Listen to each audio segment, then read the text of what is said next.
Përshëndetje zonje e zotëri, mirë se vini në Skan Live. Për gjatë ditës sotme do të fokusohemi tek situata e rrugës dhe mos tek aksi Libra-Shprenjas dhe ditën e djeshme një komitet ndërinstitucional si Drejtoria e Rrugëve, Drejtoria e Policisë, Instituti Gjeologjisë e Kurudhat paraqitën një plan provizor për të çliruar bllokimin e trafikut pikërisht në këtë nyje mjaft rëndësishme që lidh kryeqytetin me juglindjen e Shqipërisë. Do ndërtohet provizorisht një rrugë e re në shtratin e Hekurudhës, pra buz lumit të Shkumbinit dhe njëkohësisht do të merren masa për të pasur një aks funksional dhe të përhershëm në këtë zonë. Do diskutojmë pak momente më vonë, gjithashtu do të fokusohemi edhe tek standardet që duhet plotësojnë bizneset tona në rrugën e integrimit në Bashkimin Evropian.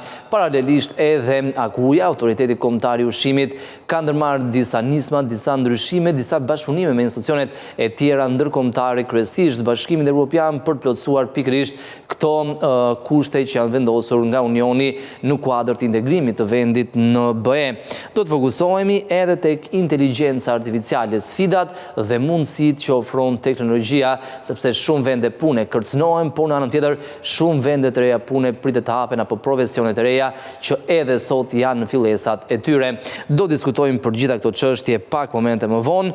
Fillimisht do ndjekim kronikën e cila flet pikërisht për mbledhjen e zhvilluar ditën e djeshme mes drejtuesve të disa institucioneve në vendin tonë, si drejtuesit e Drejtorisë së Rrugëve, e Kurudhave, Institutit Gjeologjisë dhe Policisë së Shtetit, që paraqitën planin provizor të operimit për të zhbllokuar këtë nyje.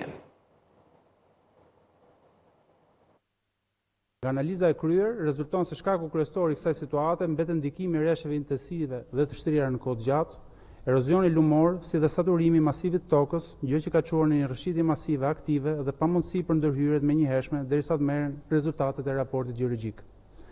Në mbledhjen e sotme, datë 24 shkurt, të Këshillit Teknik të Përbashkët midis ARSH-s dhe Hekurudhës shqiptare, me pjesëmarrjen dhe të stafit akademik nga Fakulteti i Inxhinierisë Ndërtimit, gjeologëve të Shërbimit Gjeologjik Shqiptar, projektuesve dhe mbikëqyrësve të ngarkuar, u morën këto vendime. Ndërtimi një rrugë të re alternative për gjatë Hekurudhës, në shtratin e lumit Shkumbin, për të mundësuar kalimin e trafikut deri në stabilizimin e plotë të rrëshqitjes. Rakordimi menjëhershëm me Hekurudhën shqiptare, Agjencinë Kombëtare të Mjedisit dhe Agjencinë e Menaxhimit të Burimeve Ujore për realizimin e kësaj rruge. Prishja e urës ekzistuese, tashmë jashtë funksionit, dhe lehtësimi i ngarkesës në trupin e rrugës së rrëshqitur deri në krijimin e një skarpate natyrale që do të mundsojë ndërhyrjen në mjetet e shpimit. Në drejtim të menaxhimit të urave dhe të mbrojtjes infrastrukturës është vendosur sistemimi dhe disiplinimi i urave sipërfaqësore në gjithë zonën përreth planit të rrëshqitjes, devijimi i rrjedhës së lumit që aktualisht godret trupin e Hekurudhës për të garantuar mbrojtjen e saj për të shmangur përkeqësimin e mëtejshëm të situatës. Në përfundim, do të siguroj qytetarët se çdo vendimmarrje në këtë situatë është bazuar në ekspertizë teknike dhe në barimin themelor të sigurisë mbi çdo konsiderat tjetër. Aksi Libra-Shprenjas është një segment me rëndësi strategjike dhe rikthimi i tij në funksion të plotë do të bëhet vetëm pasi të kemi garantuar stabilitet afatgjatë të terrenit dhe të infrastrukturës. Strukturat e autoritetit rrugor shqiptar, në bashkëpunim me institucionet partnere dhe ekspertët më të mirë të fushës, do të vijojnë punën pa ndërprerje deri në normalizim të plotë të situatës. Transparenca me publikun dhe informimi i vazhdueshëm do të jenë pjesë e këtij procesi.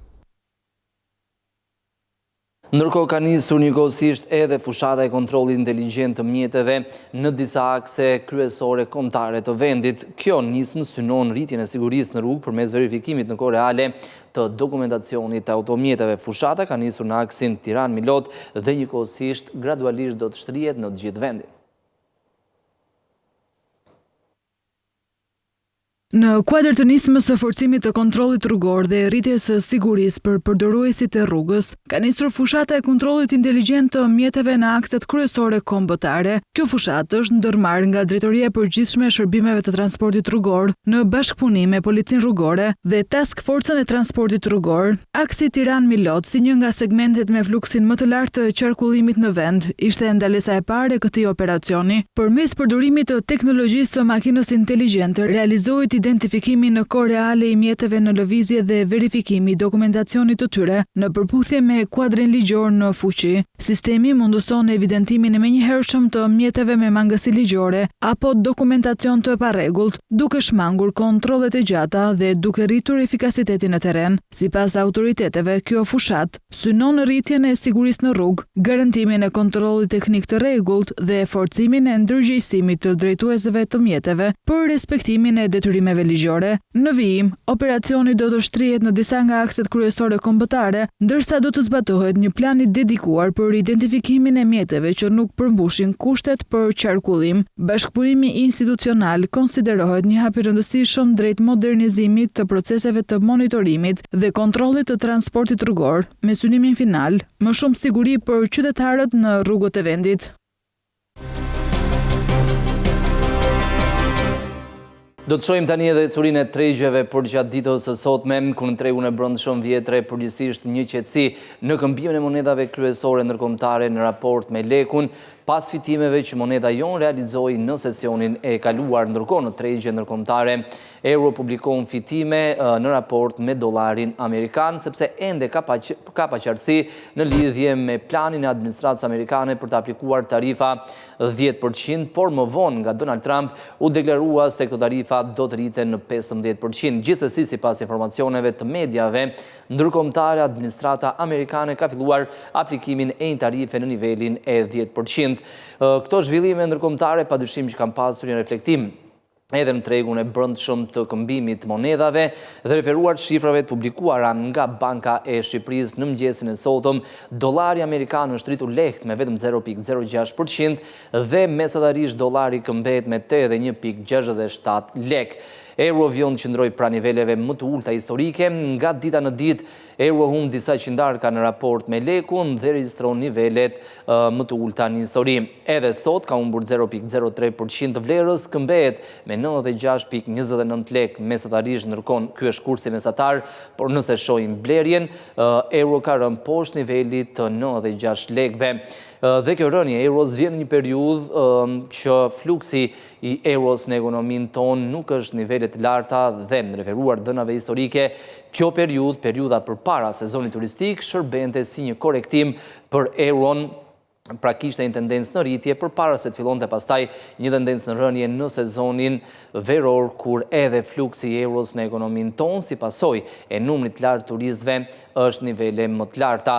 Gjithsesi, moneda europiane vjon zhvlerësimin dhe kur të kemi sezonin turistik, atëherë mund të shohim nivele akoma më të ulta. Franga zvicerane, që cilësohet si një aset i sigurt në periudhat të razirave apo ngadalësimeve ekonomike, ka fituar 0.23% të vlerës. Në raport me lekun, mesatarisht franga këmbehet me 105.6 lek.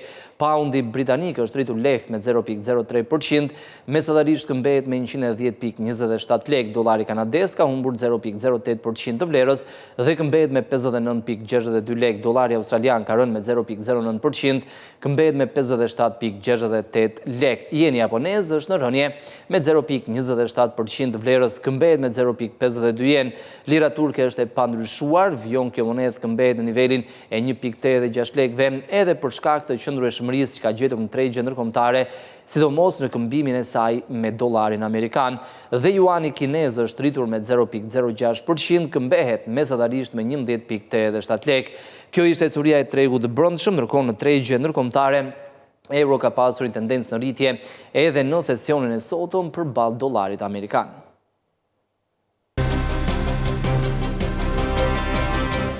Investitorët vjojnë të jenë fokusuar tek zhvillimet që kanë të bëjnë me politikat e presidenti amerikan Donald Trump, që përveç se njoftoi tarifa në nivelin e 10% dhe menjëherë ka filluar zbatimi i tyre nga administrata, njëkohësisht investitorët ishin fokusuar edhe tek fjalimi që presidenti Trump mbajti ditën e dieshme në State of the Union dhe ishte një fjalim shoqëruar me tensione, njëkohësisht edhe me protesta, kryesisht nga kongresmenët demokrat në Kongresin Amerikan. Në fjalën e tij, presidenti Amerikan mbrojti edhe një herë politikat që ai ka ndjekur deri më tani kundër imigracionit, por njëkohësisht edhe atë që quajti ai mbrojtjen e ekonomisë amerikane nga produktet që prodhohen jashtë Shteteve të Bashkuara dhe më pas shkojnë në tregun më të madh në botë. Aktualisht euro ka fituar 0.22% të vlerës, si është afruar më shumë nivelit të $1.18, këmbehet me $1.1797. Paundi britanik është rritur me 0.24%, këmbehet me $1.35 amerikan. Ndërkohë, përballë frangës, dollari ka rënë lehtë me 0.09% të vlerës, këmbehet me 0.7729 franga. Dollari australian realizon fitimet më të mëdha përballë dollarit amerikan me 0.67%, këmbehet pra nivelit mesatar të $0.71 amerikan. Dollari kanadez është rritur me 0.11% të vlerës, këmbehet me 0.7307 amerikan dhe në raport me jenin, dollari ka fituar 0.11% të vlerës, këmbehet pra nivelit mesatar të 156 jen. Në sesionet e fundit, jeni japonez ka qenë në fokusin e investitorëve sepse janë shtuar shanset për një rritje të normës bazë të interesit nga Banka Qendrore e Japonisë në nivelin në takimin e muajit prill dhe këto shanse tashmë qëndrojnë në 51% nga 65% që ishin më herët. Njëkohësisht ka shanse të larta që pas një ulje në muajin prill, Banka Japonisë ndërmarrë një tjetër ulje në takimin e muajit qershor të këtij viti. Ndërkohë në tregun e kriptomonedave është rikthyer rritja në sesionin e sotëm. Ditën e djeshme Bitcoin preku nivelin e $63.000, niveli më i ulët në të paktën 11 muajt e fundit, por ditën e sotme ka rikuperuar një pjesë të këtyre humbjeve dhe Bitcoin është ngjitur pranë në disa raste tregtohet edhe mbi nivelin e $65.000. Me eksaktësisht kuotohet në $65.119.06 në rritje me 1.66%. Ethereum ka fituar 2.13% të vlerës, kuotohet në $1.893.93. Ripple është në rritje me 0.98%, kuotohet në $1.3656. Edhe Litecoin, madje Litecoin realizon fitimet më të mëdha në përqindje me 2.71%, kuotohet në $50.65 dhe Bitcoin Cash është në rritje me 1.21%, kuotohet në nivelin e $491 për çdo njësi Bitcoin Cash të tregtuar. Ndërkohë, në ecurinë e tregut të naftës, benchmarkët kryesor po qëndrojnë në rritje edhe në sesionin e sotëm dhe po tregtojnë në nivelin më të lartë në thuajse 7 muajt e fundit. Investitorët vijojnë të jenë fokusuar tek diskutimet midis Shteteve të Bashkuara dhe Iranit në lidhje me programin bërthamor të Teheranit zyrtar, por gjithsesi në raundet e bisedimeve të zhvilluara më herët nuk ka pasur ndonjë progres. Tashmë investitorët presin zhvillimin e raundit të tretë, të cilat do të zhvillohen ditën e njëjtë në Gjenevë. Të pranishëm do të jenë edhe përfaqësuesit e Omanit. Shtetet e Bashkuara vijojnë të këmbgulin që Irani duhet të heqë dorë nga programi bërthamor, duhet të heqë dorë tërësisht, por Irani deklaron se pasurimi me uranium shërben vetëm për qëllime ekonomike për prodhimin e energjisë elektrike nga centralet bërthamore dhe nuk ka ndërmend të prodhoj armë bërthamore.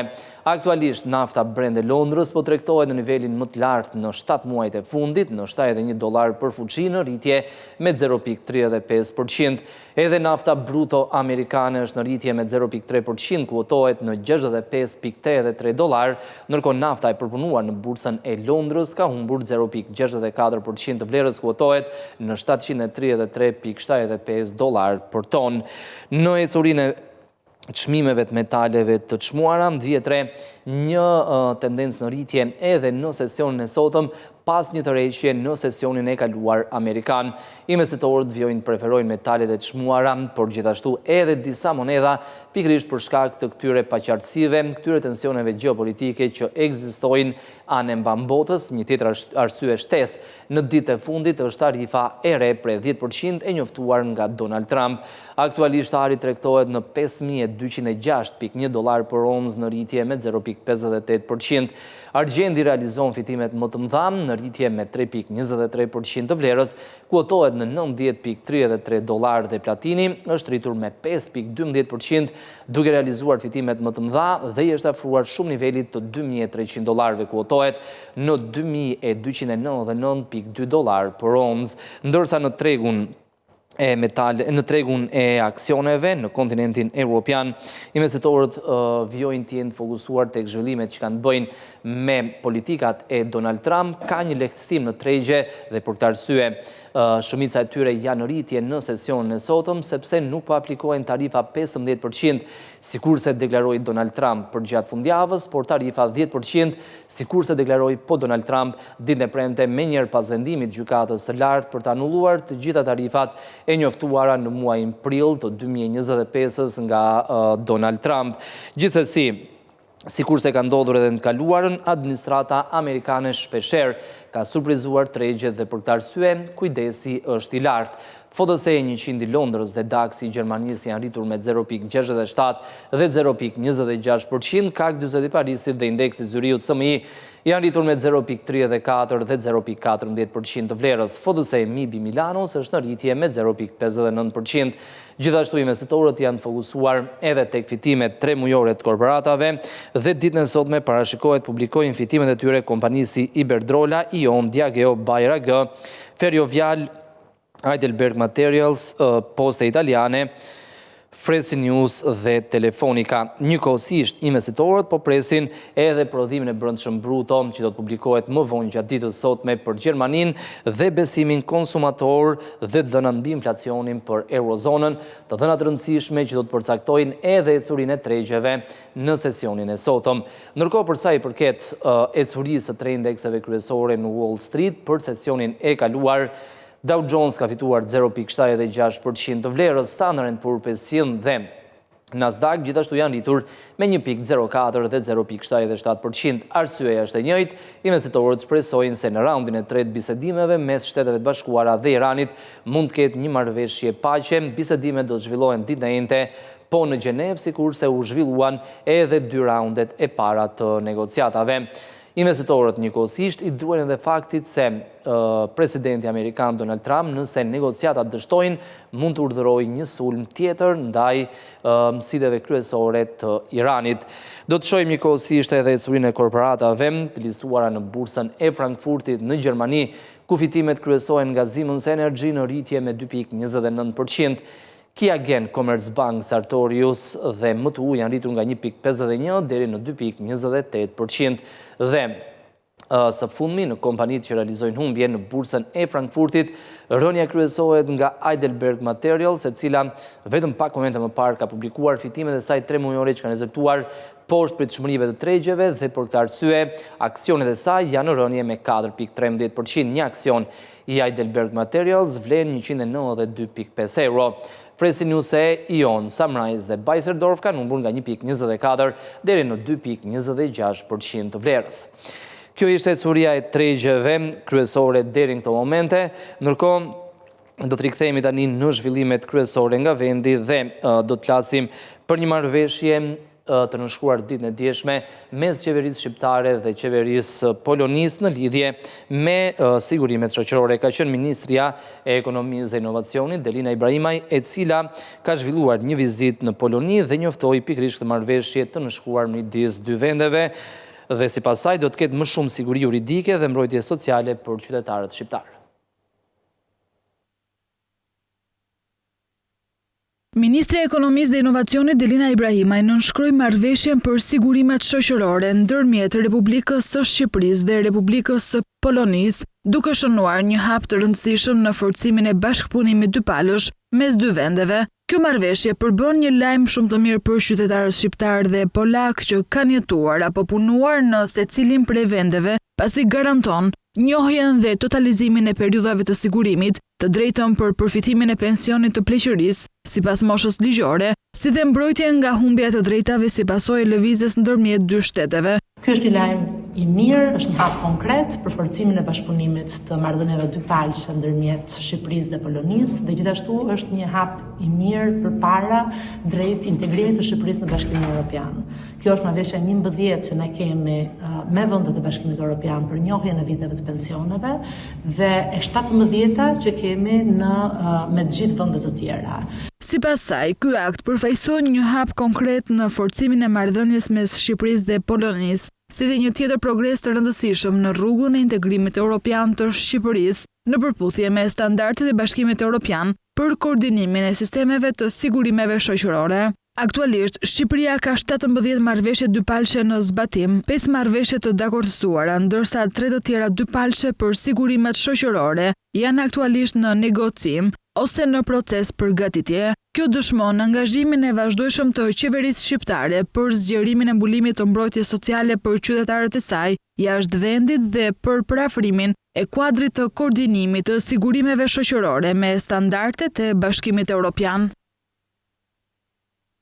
Gjatë vitit 2025, sistemi pagesave në vendin tonë u zgjerua ndjeshëm duke treguar një kalim të qartë nga paraja fizike drejt kartave dhe shërbimeve të tjera digjitale, rritje e terminaleve POS, zgjerimi blerjeve me karta dhe përdorimi më i madh i ATM-ve për depozitimin e parave dëshmojnë një ekonomi më të formalizuar dhe më të modernizuar. Infrastruktura pagesave në Shqipëri që përfshin ATM, terminale POS, home banking dhe AIPS ka qarkulluar një volum prej 18.1 trilion lekësh gjatë vitit 2025. Sipas të dhënave më të fundit nga Banka e Shqipërisë, shuma e parave që ka kaluar në kanalet e pagesave për një vit është rritur me 1.74 trilion lek, ose 10.7% më shumë krahasuar me 2024-ën. Rritja e volumit të pagesave përmes ATM-ve, POS-eve, home banking dhe sistemeve ndërbankare tregon se shqiptarët dhe bizneset po përdorin gjithnjë më pak para fizike dhe po kalojnë drejt kanaleve digjitale të pagesave. Kjo do të thotë se në vend që transaksionet të kryen me para në dorë, ato po realizohen me kartë, me telefon apo me transferta bankare. Ky ndryshim e bën ekonominë më transparente, më të sigurt dhe më të shpejtë, pasi parat lëvizin në mënyrë elektronike dhe regjistrohen automatikisht në sistemin bankar. Në thelb është një tregues se ekonomia po modernizohet dhe po bëhet më formale. Ky kapërcim ka ardhur edhe si rrjedhore e shtimit dhe përmirësimit të infrastrukturës së pagesave në vend. Statistika zyrtare tregojnë se gjatë vitit 2025 rezultojnë të jenë shtuar 6.782 terminale të reja POS në Shqipëri, rreth 28% më shumë se në 2024-ën. Për herë të parë në historinë e sistemit tonë të pagesave, blerjet përmes terminaleve POS në dyqane dhe biznese kanë thyer barrierën e 100 miliard lekëve, duke u ndalur në shifrën rekord për rreth 106 miliardësh. Një tregues i qartë ky për formalizimin e lartë të tregtisë dhe rritjen e kulturës financiare. Nga ana tjetër, bankomatet kanë pasur një rritje më të vogël. Gjatë vitit të kaluar rezultojnë të jenë shtuar vetëm 80 bankomate të reja, rritje me 110% e depozitimeve cash në ATM nga 50 miliard në rreth 105 miliard lek, është ndoshta e dhëna më interesante e vitit 2025. Kjo dëshmon se qytetarët po kërkojnë gjithnjë më shumë pavarësi nga shërbimi fizik. Së shpejti pritet të zbatohet edhe sistemi i pagesave të shpejta, instant payment, për kryer me QR kod të pagesave në dyqane. Bashkë me zvoglimin e komisioneve për terminalet POS gjatë këtij viti, të dyja këto bashkë do të ulin kostot për bizneset dhe nxisin më tepër pagesat elektronike. Jemi rikthyer sërish në studio. Rritja e pagave po shihet si një ndër faktorët kryesor që ndikon në produktivitetin e punonjësve. Ekspertja e tregut punës, Gertiana Salla, deklaroi për televizionin Skan se rritja e nivelit të ardhurave mujore mbetet një element thelbësor për motivimin dhe kënaqësinë në punë. Sa ndikon realisht paga në produktivitetin e punës? Kjo është një nga pyetjet kryesore që po shoqëron diskutimet mbi tregun e punës, sidomos në kushtet kur bizneset përballen me sfida për të mbajtur dhe motivuar stafin. Rritja e pagave, veçanërisht e pagës minimale, shihet nga ekspertët si një mekanizëm që mund të ndikojë drejt për drejt në performancën e punonjësve. E vërteta është që pas gjithë diskutimeve që kemi bërë edhe për kushtet e punës, le të themi që pagesa është një nga pikat kryesore që fletet për produktivitetin e punonjësve. Është një nga pikat kryesore që secili prej nesh është shqetësuar për sa para çon në shtëpi në fund muajit, kështu që një rritje në pagesë është gjithmonë një, le të themi, stimul i madh për punonjësin që të bëhet më produktiv.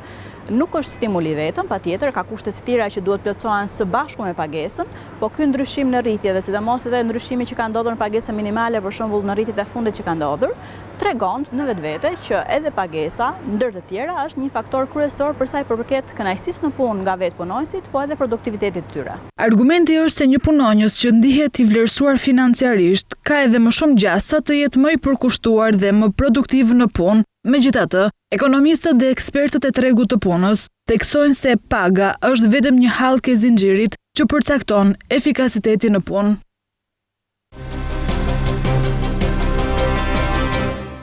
Do diskutojmë tani edhe për përgatitjet e bizneseve shqiptare në rrugën e integrimit në Bashkimin Evropian, por njëkohësisht edhe standardet që duhet plotësojnë, sepse paralelisht AKU-ja ka nisur përgatitjet për auditimet e quajtura DG Sante në fushën fitosanitare. Ne më gjërësisht do diskutojmë me sipërmarrësin zotin Alban Zusi, njëkohësisht kryetari i shoqatës së eksportuesve shqiptar.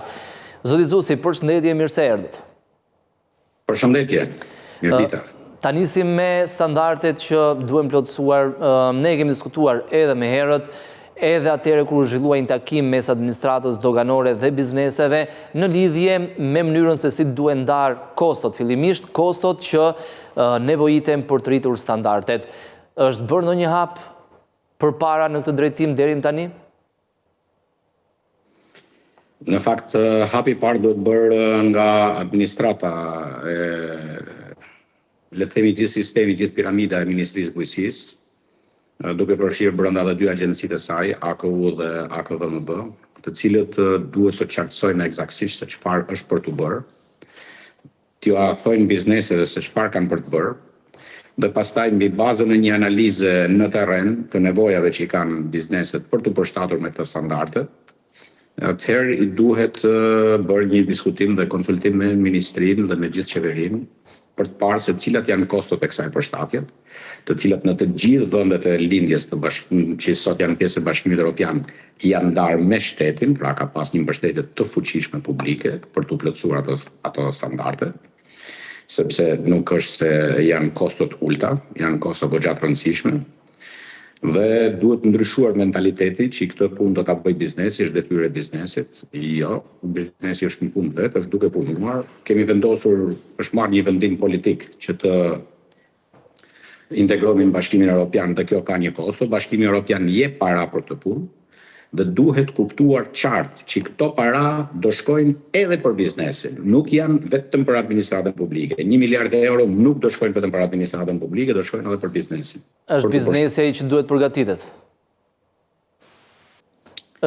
Është pikërisht biznesi. Në radhë parë duhet përgatitur administrata. Në radhë parë është administrata ajo që duhet përgatitet, sepse problemi jon kryesor është tek administrata. E kam thënë gjithmonë, tashmë e pranoi publikisht edhe kryeministri me dhimbje, por shumë mirë që u pranua, sepse po mos pranohej pastaj nuk do kishim shpresë që jemi në rrugën e zgjidhjes. Por u pranua që institucionet tona të sigurisë ushqimore nuk janë gati për të përshtatur me standardet e Bashkimit Evropian. Natyrisht është një lajm shumë i hidhur për të dëgjuar, por nga ana tjetër është një opsion shumë i mirë për të përmirësuar sigurinë ushqimore, të cilët të gjithë e kemi shqetësim. Dhe me këtë rast do bëhet një punë shumë e mirë, besoj, për të bërë. Absolutisht është e mundshme. Unë nuk jam absolutisht krejtësisht kundra që duhen 5 vite mbas 2030-s për të plotësuar standardet e sigurisë ushqimore. Standardet e sigurisë ushqimore mund të plotësohen brenda këtyre 2 viteve. Pra edhe brenda 2026-2027 mund t'ja dalin. Absolutisht mund të arrihen standardet e sigurisë ushqimore bazike. Pastaj për të përmirësuar, për të arritur gjëra edhe më të larta, ajo njëra s'ka fund, por ato bazike që kërkon Bashkimi Evropian arrihen për 2 vjet. Por kjo kërkon që qysh sot të fillojnë të vihen tullat në vendin e duhur. Nuk mund bëhet me ato njerëz të cilët nuk e kanë bërë për kaq vite.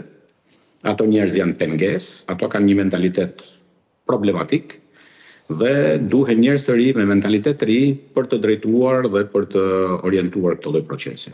Në këtë mes padyshim që edhe AKU-ja, zoti Zusi, ka një rol mjaft të rëndësishëm dhe vitin e kaluar madje u pezullua si institucion, u tha që do të riformatohet, u tha që do të ngrihet një komision nga Ministria e Bujqësisë, por gjithashtu edhe Universiteti Bujqësor i Tiranës.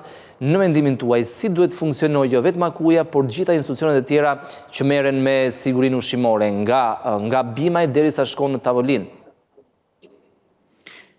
Duhet bërë një reformë të tërë. Kur kam qenë zëvendësministër në 2015, unë kam pas dorëzuar një platformë për një reformë të tërësishme integrale të sigurisë ushqimore.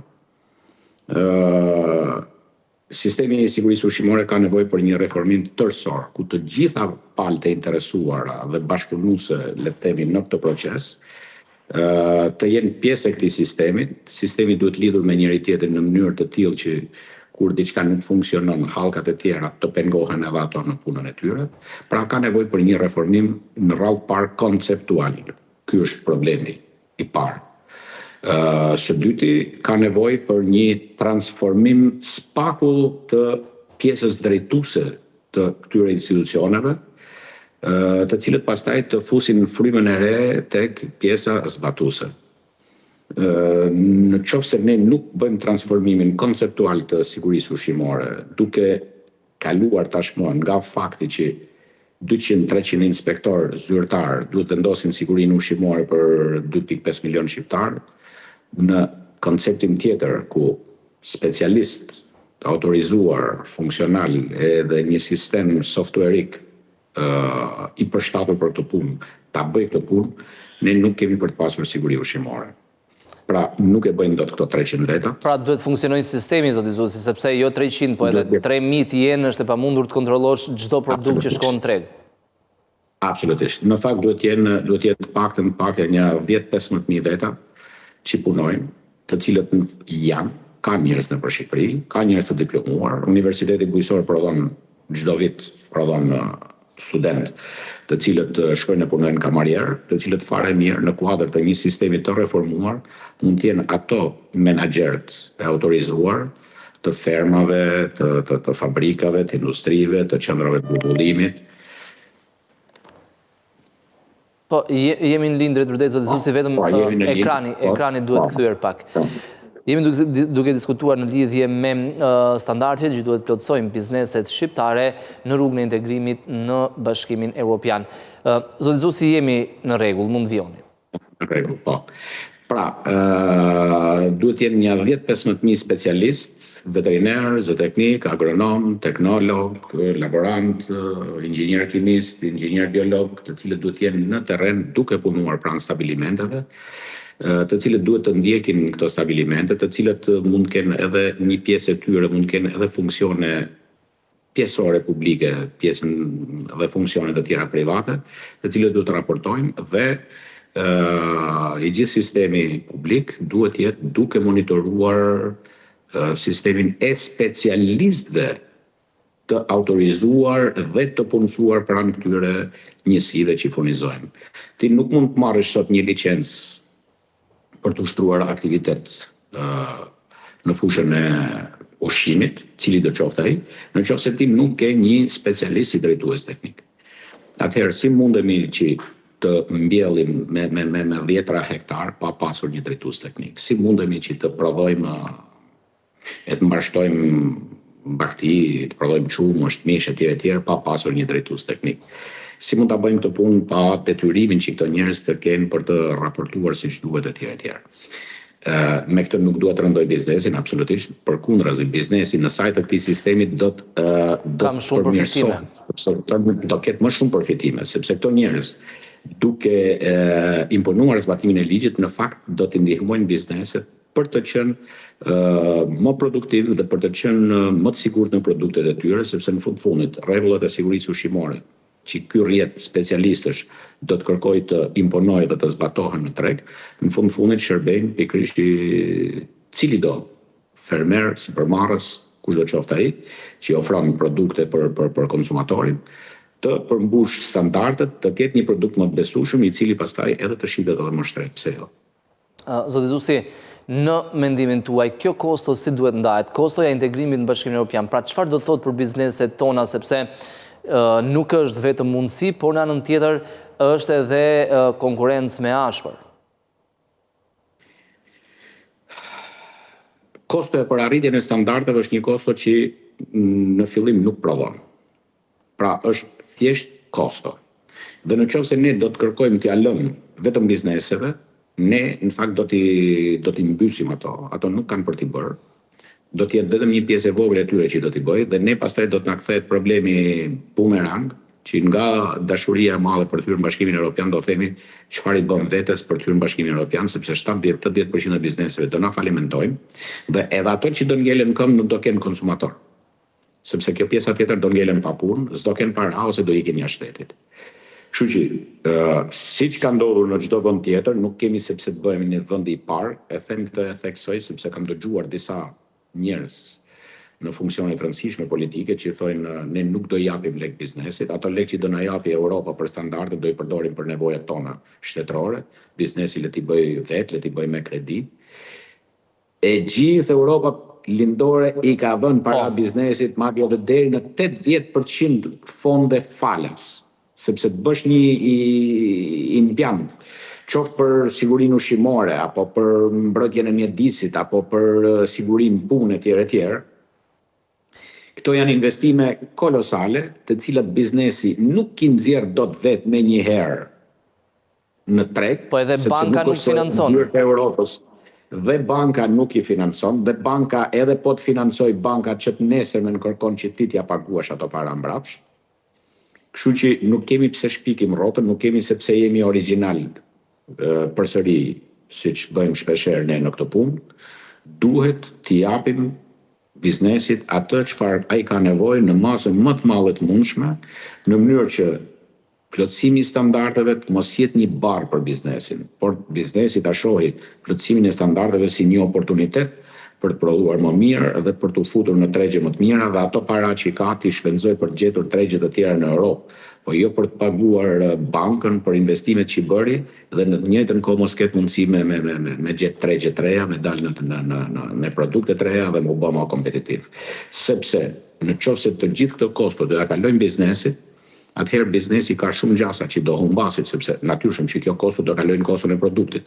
Dhe duke rritur koston e produktit do humbasi konkurrueshmërinë dhe do falimentoj pastaj në qoftë se patëm frikë se do na falimentoj për mungesë të standardeve, do falimentoj pikërisht për shkak të kostos së standardeve se s'do jetë në gjendje të konkurrojë. Pra në të dyja rastet ne do e mbysim biznesin. Nuk duhet konkurrosh vetëm me produkt cilësor, duhet edhe certifikuar që ai produkt është cilësor. Duhet certifikuar, duhet hapur tregje, sepse ne vërtet do na hapet tregu i Europës, shpresoj, me datën 1 janar të 2030-s. Por nuk është se ti tu hap tregu i Europës dhe të nesër në shkonë në Europë. Po, absolutisht. Duhen vite që ti të bëhesh gati për të hyrë në tregun e Europës. Por ato që nuk kanë eksportuar asnjëherë. Sepse nuk është thjesht të shkosh atje me një produkt dhe të thosh unë kam këtë produktin 10% më lirë. Nuk funksionon kështu. Që të shesish në Europë është një proces besimit, është një proces kualifikimit, jo thjesht i certifikimit, siç themi ne shpeshherë, një proces teknik auditimit. Por në radhë parë duhet kualifikohet biznesi, duhet kualifikohet biznesmeni që është mbas atij biznesit. Është ky i besueshëm, s'është i besueshëm. Ka garanci, ka qëndrueshmëri. Pra është një raport partneriteti që krijohet për të hyrë në Bashkimin Evropian. Nuk shkon ti, me qenë se unë tani kam të drejtën të eksportoj djath apo sallam në Bashkimin Evropian, shkon me 1 kg djath atje, ja jep për kampionaturë, e provon ai edhe thotë o që ka djath i mirë, sa e keti e ka më lirë, dakord, hajde fillojmë punë. Duhet të jesh edhe i qëndrueshëm që atë sasi që e çon për një periudhë caktuar duhet ta çosh sepse kërkesa është konstante. Ta qosh gjithmonë më të njëjtën sasi, sepse pastaj aty han penalitete, sepse në qoftë se ajo kompania ka një kontratë me rrjetet e supermarketeve dhe nuk e plotson, ajo han penallti dhe gjitha penalltita kalon ty. Efekti është zinxhir, si në furnizim ashtu edhe në penalitete. Po. Por ato nuk preferojnë me shku në këto lloj historirash, ato preferojnë me kriju kredibilitetin, me kriju besimin, le të themi fillimisht tek furnitorit, dhe ky besim tash nuk krijohet as me 1 takim, as me 2 takime, as me 1 muaj, as me 2 muaj. Mund të duhet ca kohë për të krijuar ky besim. Dhe në qoftë se ne bizneset tona gjatë kësaj kohe që atyre do t'u marri për të krijuar besimin dhe për të filluar të shesin në vendet e Bashkimit Evropian, pra në një treg më të madh, më të mirë, me çmime më të mira.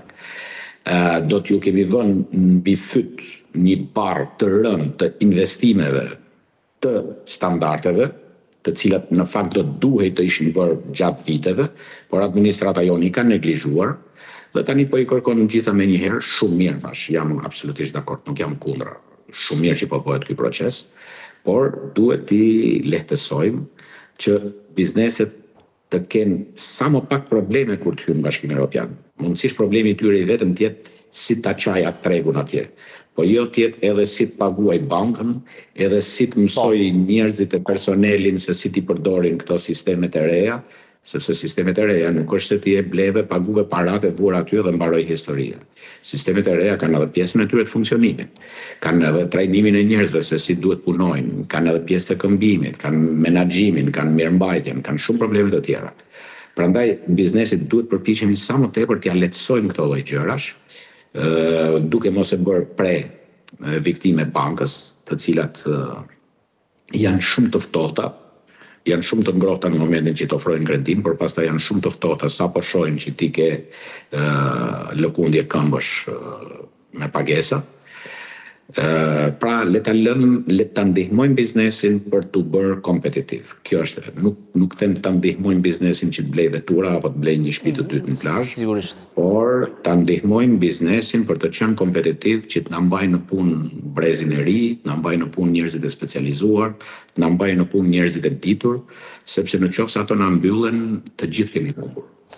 Zoti Zusi, edhe sot kompanitë shqiptare që merren me eksporte hasin probleme janë bërë më pak konkurrues pikërisht për shkak të zhvlerësimit të euros. Do t'jetë sërish i njëjti problem edhe kur ne jemi pjesë e BE, sepse do jemi në BE, por nuk do t'jemi në eurozonë. Sërish moneda jonë do t'jetë leku. Ai është problemi i vazhdueshëm, por në momentin që ne të jemi pjesë e BE-s, unë uroj dhe shpresoj shumë që BE-ja të jetë shumë më tepër prezente pastaj në krijimin e stabilitetit monetar, sepse stabiliteti monetar në fakt është pjesë e stabilitetit social të një vendi. Dhe ajo çfarë po ndodh në Shqipëri është e paimagjinueshme për cilin do prej vendeve të Bashkimit Evropian, por duke qenë se ne jemi jo pjesë e tyre, po na lënë në atë hesapin ton, por kur t'jemi pjesë e tyre, unë nuk besoj se kanë për të na lënë në hesapin ton, sepse politikat Pra, s'ka problem, zoti Zusi. Po. Pra, unë besoj se duke qenë pjesë e Bashkimit Evropian, ne do t'jemi edhe të monitoruar dhe ky problem filloj të adresohet. E qartë, pra jemi duke diskutuar me zotin Alban Zusi në lidhje me detyrimet që do të ketë biznesi shqiptar, por njëkohësisht edhe masat që duhen ndërmeren për të qenë më konkurrues, sepse edhe aktualisht bizneset shqiptare po përballen me një konkurrencë, nuk janë shumë konkurrent në lidhje me partnerët evropian, sepse vjet re një zhvlerësim i ndjeshëm i euros në tregun e brendshëm, e kundërta ndodh me monedën evropiane në tregje ndërkombëtare. Zoti Zusi, edhe disa pyetje në lidhje sërish me ambientin ndërkombëtar, por që nuk shkaktohet për fajin ton. Në fundjavës kaluar, të premten dhe në fundjavë ka pasur tjera zhvillime në lidhje me tarifat. Gjykata e lartë në Shtetet e Bashkuara i anulloi të gjitha tarifat e vendosura në prill të vitit kaluar nga Donald Trump, menjëherë Trump njoftoi tarifa 10% premten. Në fundjavë tha që do të bëhen në 15%, por sipas mediave ndërkombëtare, nga e hëna ka filluar zbatimi i tarifave 10%. Ky kaos, kjo paqartësi krijon probleme edhe për kompanitë tona, sepse mund të jetë një politikë e Shteteve të Bashkuara ku kompanitë shqiptare nuk eksportojnë shumë, por kam shtypjen zinxhiri transmetohet menjëherë në të gjithë rrjetin e tregtisë globale. Shiko, edhe pse nuk eksportojmë drejt për drejt ndoshta në Shtetet e Bashkuara, por vendosja e një barriere nga ana e Shteteve të Bashkuara për vendet e tjera, po themi për Europën, ku ne kemi edhe shkëmbimin më të madh tregtar, se 70% të produkteve tona shkojnë atje, dhe mbi 50% e importeve përsëri na vijnë nga Bashkimi Evropian. Një barrierë e vendosur në Bashkimin Evropian automatikisht reflektohet në tregjet europiane. Çfarë do të thotë kjo? Në qoftë se prodhuesit evropianë blejnë produkte shqiptare, të cilat më pas i përpunojnë, i eksportojnë dhe një pjesë të tyre ndoshta i çojnë edhe në Amerikë, do hasin me një barrierë atje, automatikisht ato do kërkojnë që këtë kosto të kësaj barriere, ato t'ja transferojnë blerësit të produktit primar kudo që tjetë ai, dhe në të rast edhe në Shqipëri. Pra automatikisht blerësit e bimëve medicinale në Europë, që i marrin, i përpunojnë dhe pastaj një pjesë të tyre i çojnë në Amerikë, automatikisht ato do të tentojnë që të ulin çmimin ose këtë kosto t'ja kalojnë blerësit shqiptar. Që do të thotë, në mënyrë indirekte, ajo kosto do të reflektohet këtu, e para. E dyta, në momentin që eksportet europiane drejt Bashkimit Evropian, drejt SBA-s, do jenë 15% më të shtrejta, ato do jenë më të prirur që ta ulin çmimin, po themi me 7% apo me 10% për të eksportuar drejt Shqipërisë, edhe vendeve të tjera, jo vetëm Shqipëria, se nuk është Shqipëria është bllokimi i tyre, por natyrshëm që bizneset, në vend që të shkojë të shesi me 15% kosto të shtuar në Amerikë, do tentojë të shesi diku tjetër me një kosto 7-8% më të ulur. S'ka rëndësi, por mjafton që të gjejë një treg tjetër. Kështu që edhe pse mund të mos prekemi drejt për drejt, ne do prekemi në mënyrë indirekte, për sa kohë këto tarifa do të jenë vendosur ndaj tregut kryesor me cilin ne kemi shkëmbime. Dhe njëkohësisht jemi gjithmonë të ekspozuar edhe në këtë rast, sepse mund bëhet fjalë për dy moneda që janë zhvlerësuar ndjeshëm në tregun e brendshëm. Euro së bashku me dollarin amerikan, kundërta ndodh në tregje ndërkombëtare. Kështu që dy fish më pak konkurrues, zoti Zusi. Kjo pastaj e bën problemin, e bën dramatik. Unë kam vite që e them, tashmë jam lodhur për ta thënë, sepse kam frikë se të bëhem edhe i bezdisur për dëgjuesin, duke përmendur vazhdimisht njëjtën gjë. Por derisa problemi është tashmë problemi është duke dhënë pasojat e veta, ne i pam të dhënat e Instatit për vitin e kaluar, kemi rënje edhe të eksporteve, por më e rënda është që ne kemi rënje edhe të importeve. Kjo do të thotë se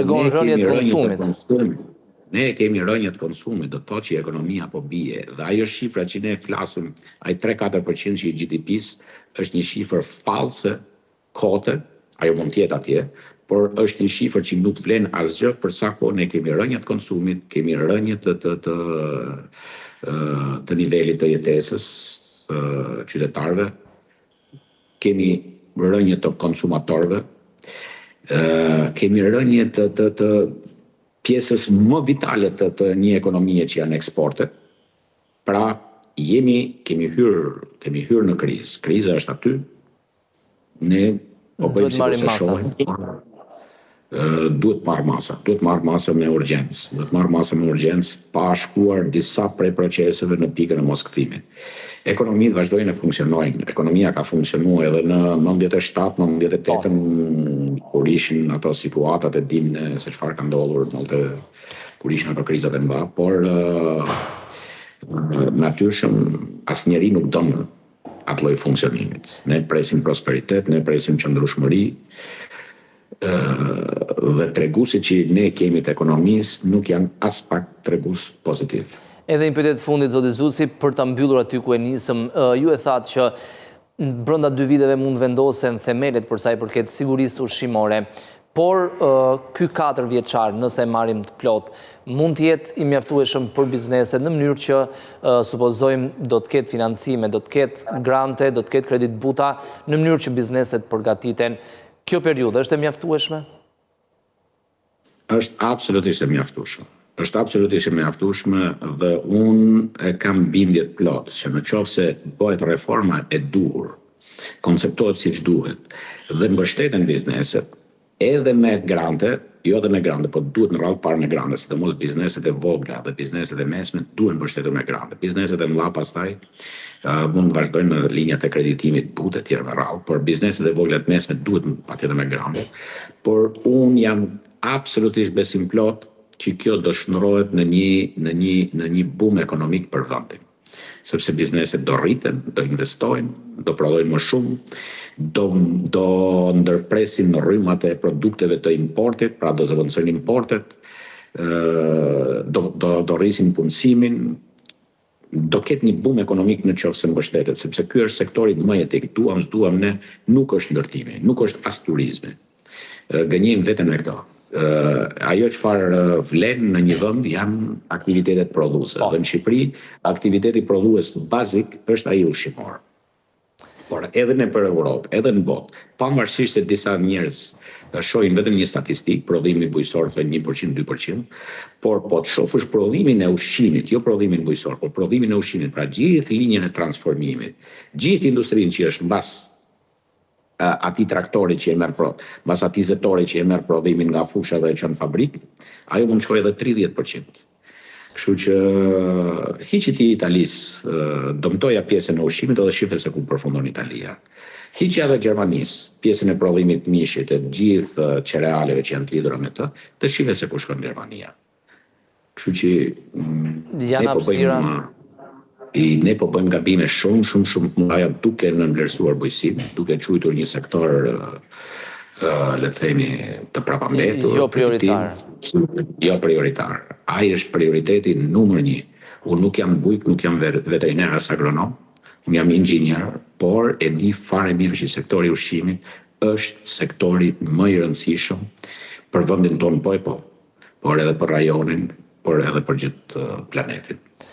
Zoti Zusi, ju falenderoj për gjitha mendimet e sjella në studio, ditë mbar. Faleminderit, qofshi mirë. Ne do të lidhemi tani për pak momente drejt për drejti me Komisionin për Çështjet e Brendshme, rikthehemi sërish në studio me tjera tema.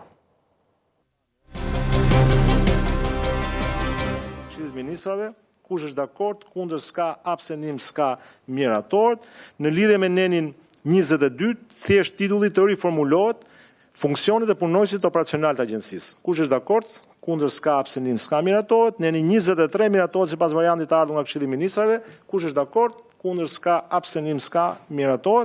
Në lidhje me nenin 24, duke qenë se ligji numër 119/2024 është amenduar në vitin 2023, pas tok fjalshit numër 119/2014 për drejtë e informimit, të shtohet fjala e ndryshuar, pra thjesht teknikë legislative. Kush është dakord, kundër s'ka abstenim, s'ka miratohet. Neni 25, duke qenë se ka përsëritje me nenin 27, ku përcaktohet veprimtaria inspektuese, bashkohet me nenin 27, duke u formuluar si më poshtë dhe më lejoni ta u lexoj riformulimin. Neni 25, veprimtaria inspektuese, pra kemi bashkuar të dyja. Agjencia 1. Agjencia kryen veprimtari inspektuese në përputhje me përcaktimet e bëra në këtë ligj, kodin e procedurave administrative, si dhe aktet e tjera ligjore në ligjore për mbikëqyrjen. Pika 2. Veprimtaria inspektuese ushtrohet pranë strukturave me qëllim mbikëqyrjen e veprimtarisë së tyre. A. Për zbatimin e ligjshmërisë në drejtim të parandalimit dhe zbulimit, pra një zbulimit të veprimtarisë kriminale. Tani do të lidhemi drejt për drejti me një tjetër aktivitet. Ministri Piero Vengu është në një konferencë për mediat me gazetarët e ndjekim.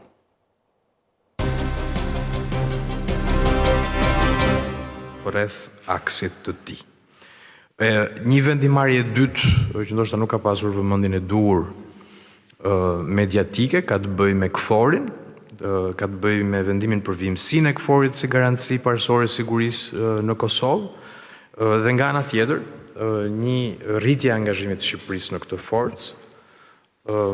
Komanda e KFOR-it ka kërkuar her pas here që ne të rrisim kapacitetet dhe do ta bëjmë shumë shpejt dhe kemi deklaruar që në fund të këtij 6 mujori do përfshim për herë të parë dhe komponentin ajror në KFOR, duke rritur edhe numrin e forcave tona në këtë mision. E mbani mend planin ton për të rritur angazhimin dhe forcat në një tërësi misionesh të NATO-s dhe të BE-s. Elementi dytë ndërkombëtar, konferenca Myniut, shumë takime me homolog dhe posaçërisht dhe me drejtues të kompanive të industrisë së mbrojtjes në dobi të zhvillimit të këtij sektori në vendin tonë. Siç e dini, konferenca Myniut është ai vendi ku shpeshherë qoftë fuqitë e mëdha, qoftë edhe fuqitë e mesme testojnë legitimitetin e veprimeve që do ndërmarrin në muajt në vijim dhe në këtë realitet të ri gjeopolitik do thoja që është theksuar edhe më shumë roli i vendeve si Shqipëria si faktor stabiliteti rajonal dhe ka bërë gjithashtu më të rëndësishme se kur mbrojtjen si një linjë diplomacie alternative. Ndaj po vazhdojmë dhe do doja të ndalesha këtu tek rjeti i atasheve ushtarak dhe si ky rjet po bëhet një instrument i fuqizimit të ndërveprimit me aleatët dhe për të integruar më plotësisht industrinë tonë ushtarake në zinxhirin e furnizimit evropian. E konsiderojmë, siç e thash edhe një herë, mbrojtjen si një linjë alternative diplomacie. Kemi shtuar numrin e atasheve në SBA, kemi 2 atashe dhe për te rjetit, siç e shikoni dhe në hartën përkatëse, kemi rikthyer atashe në Francë, në Suedi, në Bashkimin Evropian, me një atashe dedikuar për efekt të nevojës për të përthithur, pse jo, fonde evropiane në dobi të rritjes kapaciteteve tona. Mbani mend që kemi nënshkruar në fund të vitit 24 një marrëveshje bashkëpunimi strategjik në Bashkimin Evropian në fushën e mbrojtjes dhe të sigurisë dhe si gjithmonë nuk mungon dhe vëmendja ndaj rajonit, po krijojmë pozicionet atasheve ushtarak në Maqedoninë e Veriut, Malin e Zi, sikundër edhe me vende të tjera partnere, me të cilat kemi nisur bashkëpunimin në fushën industriale, posaçërisht Izraelin dhe së fundmi dhe Ungarinë, e cila do ta reciprokoj këtë vendim. Misioni kryesor i këtij rjeti, siç e thash, është të integroj industrinë tonë ushtarake në zinxhir të furnizimit aleat dhe nga ana tjetër të mund të mundsoj, pse jo, fillimin e projektit përbashkëta të zhvillimit dhe të financimit. Industria ushtarake kërkon financime domethënëse, kërkon financime afatgjata dhe rikuperimi i këtyre dekadave pa industri ushtarake, pa dyshim që do marri kohë, por ky është synimi që kemi me këtë rjet të zgjeruar. Elementi tret ndërkombëtar, dhe besoj e keni mbuluar vazhdimisht këto ditë, dhe ka krijuar dhe vëmendje ndërkombëtare, bordi i paqes, posaçërisht vëmendje rajonale dhe kombëtare për 2 arsye, para sepse kryeministri shtroi në tryezën e bordit paqes çështje që kanë të bëjnë me shqiptarët në rajon, interesat tona në rajon dhe posaçërisht kërkesën, revoltën tonë më saktë ndaj kërkesës gjykatës posaçme në Hag për dënime maksimale ndaj ish-drejtuesve të UÇK-s, krejt i gatshëm që së bashku me stafin të marrim dhe pyetje për këto tema. Elementi i dytë i bordit paqes në takimin inaugurues ishte dhe shpreha angazhimit ton që të marrim pjesë në forcën ndërkombëtare të stabilizimit në Gaza, edhe për këtë ma merr mendja keni pyetje dhe këto aspekte mund t'i trajtojmë gjatë sesionit përkatës. Elementi i dytë, përballimi i situatës së rreshjeve, ne mbani mend fund vitin e kaluar që nga nëntori dhe janari sikundër dhe shkurti me disa epizode rreshjesh intensive të zgjatura në kohë, duke krijuar problematika në shumicën e baseneve lumore, sikundër dhe në gjitha zonat ujëmbledhëse në tërësi. Nën koordinimin e Agjencisë Kombëtare të Mbrojtjes Civile, forcat e armatosura, veçanërisht komanda mbështetëse, baza mbështetëse e emergjencave civile, sikundër dhe repartet gjeniere, kanë qenë të angazhuara në terren në vijimësi, vazhdojnë të jenë në terren edhe në këto momente. Keni ndjekur besoj dhe operacionet e kërkim shpëtimit, posaçërisht një mision në Klos, në bashkëpunim me forcat e Kosovës dhe një mision që vjen ende në basenin e Osumit dhe kemi dhe këtu një angazhim maksimal. Forcat gjeniere kanë qenë të angazhuara në gjithë territorin për 2 arsye. Para njerë për të hapur aksese të bllokuara nga rrëshqitjet her pas here në zonat rurale, për të rehabilituar infrastruktura kritike, ura apo prita dhe në këtë mënyrë jemi gjendur banorëve të zonave të prekura në mënyrë që të kemi sa më shumë siguri për ta, pavarësisht numrit të lartë të rrëshqitjeve që ka pasur në mbar vendin dhe përjashtuar ato 2 aksidentet që përmenda me misione kërkim shpëtimi dhe pavarësisht efektit amplifikues që kanë ndonjëherë mediat sociale për sa i përket këtyre fenomeneve të rrëshqitjeve, fatmirësisht nuk kemi fatalitete dhe është e rëndësishme të kuptojmë që angazhimi qoftë i forcave civile, qoftë i forcave armatosura në terren ka të bëjë kryesisht me parandalimin e fatkeqësive dhe fataliteteve, pra siguria dhe mbrojtja e jetës së qytetarëve. Nga ana tjetër, siç është bërë praktik e rregullt dhe në zbatim të gjitha parashikimeve ligjore, Agjencia e Mbrojtjes Civile ka mbështetur Ministrinë e Bujqësisë dhe bashkitë nga dëmet, sidomos në blegtori dhe në bujqësi. Dhe jemi tashmë gati që me Ministrinë e Financave të bëjmë gati një paket kompensimi nga dëmet, sidomos në bujqësi dhe në blegtori. E dini, besoj që pjesën e pasojave të zjarreve, banesave e kemi ezauruar dhe fondet e kompensime janë alokuar dhe janë shpërndar nga bashkitë. Një element ku do kërkoja vëmendjen tuaj, se besoj përbën interes për mbar vendin, ka të bëjë me finalizimin e alokimit të buxheteve dhe fondit kushtzuar për mbrojtjen civile si vjet. E kemi konkluduar si proces më herët se vitet e tjera. Fondi kushtzuar shpërndahet me një qasje të re për të forcuar pikërisht ato bashki që konsiderohen më të dobta me më pak kapacitet financiar, pra nuk bëjmë shpërndarje dhe financim në mënyrë lineare, por me bazë risku. Dhe në këtë mënyrë kemi një rritje të konsiderueshme, disa herë dhe shumë fishim fondesh për 47 bashki, siç është evidente edhe në prezantimin krameje. Kemi një shumë fishim për shumë bashki të cilat ndër vite nuk kanë pasur instrument financiar. Kjo i mundson këtyre bashkive e para njerë të kenë më shumë mundësi të mbështesin operacionet e emergjencave të tyre, të rrisin flotat e emergjencave, të kompensojnë dëmet, jo detyrimisht duke pritur që të vijë një akt normativ apo mbështetje buxhetore nga qeveria her pas here. Dhe nga ana tjetër kemi dhe një rritje të fondit të investimeve për infrastrukturën parandaluese.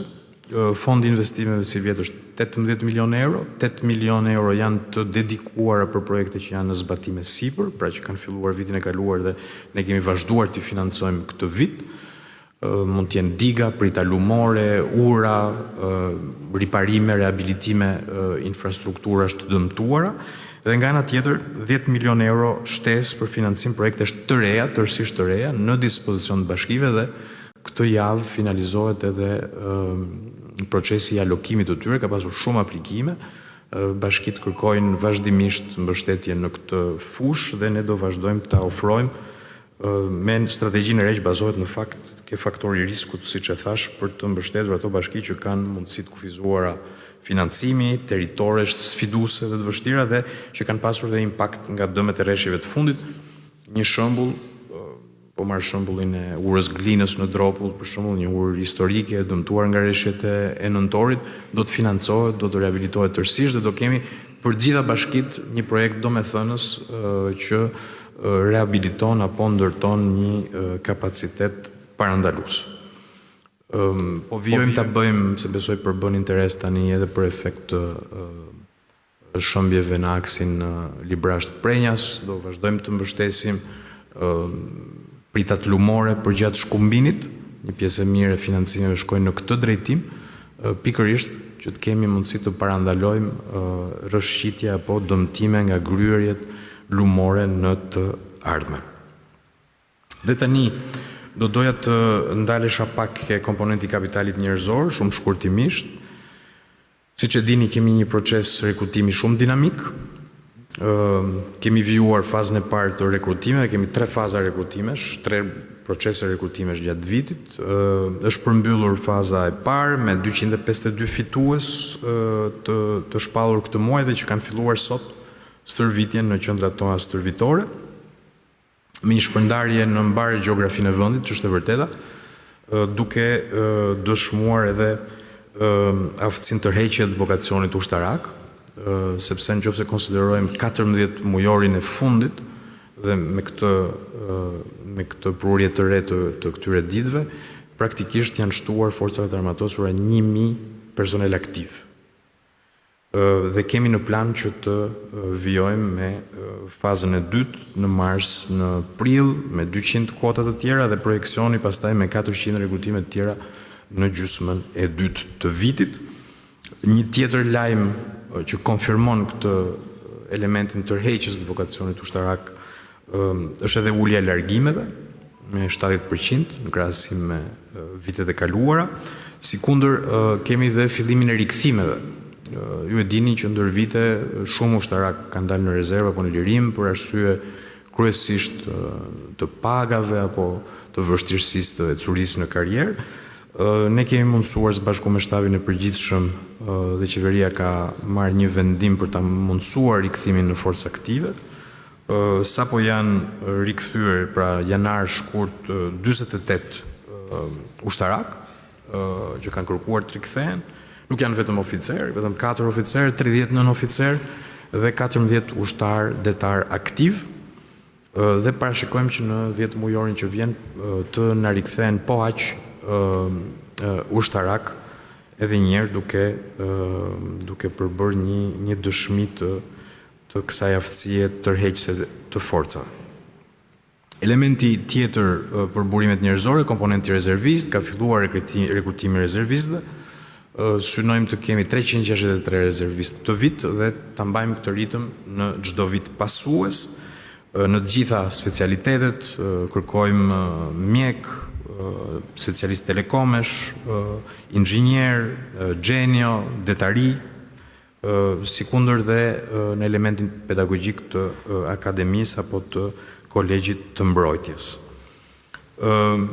Për ta bërë përfshirje në forcën rezerviste edhe më tërheqëse, këtë vit kemi vendosur që ta shoqërojmë kontratën e komponentit rezervist edhe me bursa dhe ta fillojmë me mjekët, me të rinjt që kërkojnë të bëjnë specializime në mjekësi. Ju dini që ndër vite Ministria e Mbrojtjes e ka ofruar si program, por risia këtë vit është që e bashkëngjisim me politikën tonë në mënyrë që këta të rinj që kërkojnë bursa specializimi të mund të bëhen pjesë gjithashtu e komponentit rezervist. Elementi i fundit për pjesën e rekrutimeve dhe pjesën e kapitalit njerëzor, fillojmë këtë muaj procedurat për rekrutimin e kadetëve, studentëve të shkollës aviacionit. Aplikimet do të jenë të hapura qoftë për aktivët, forcat aktive, pra individët me uniform, qoftë për të rinj nga bota civile që përmbushin kriteret.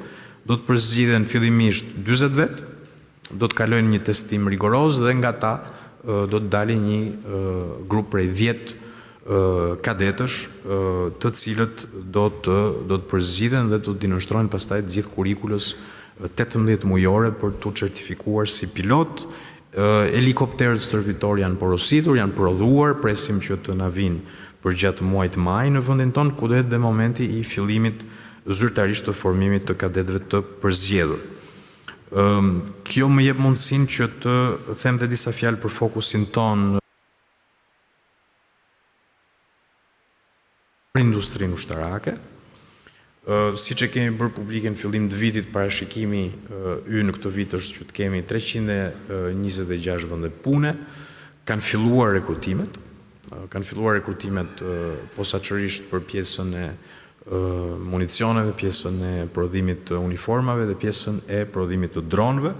Nga këto 326 vende pune, 49 janë inxhinier, 68 janë teknik, që synojmë t'i marrim kryesisht nga shkollat profesionale nga më të mirat në vend.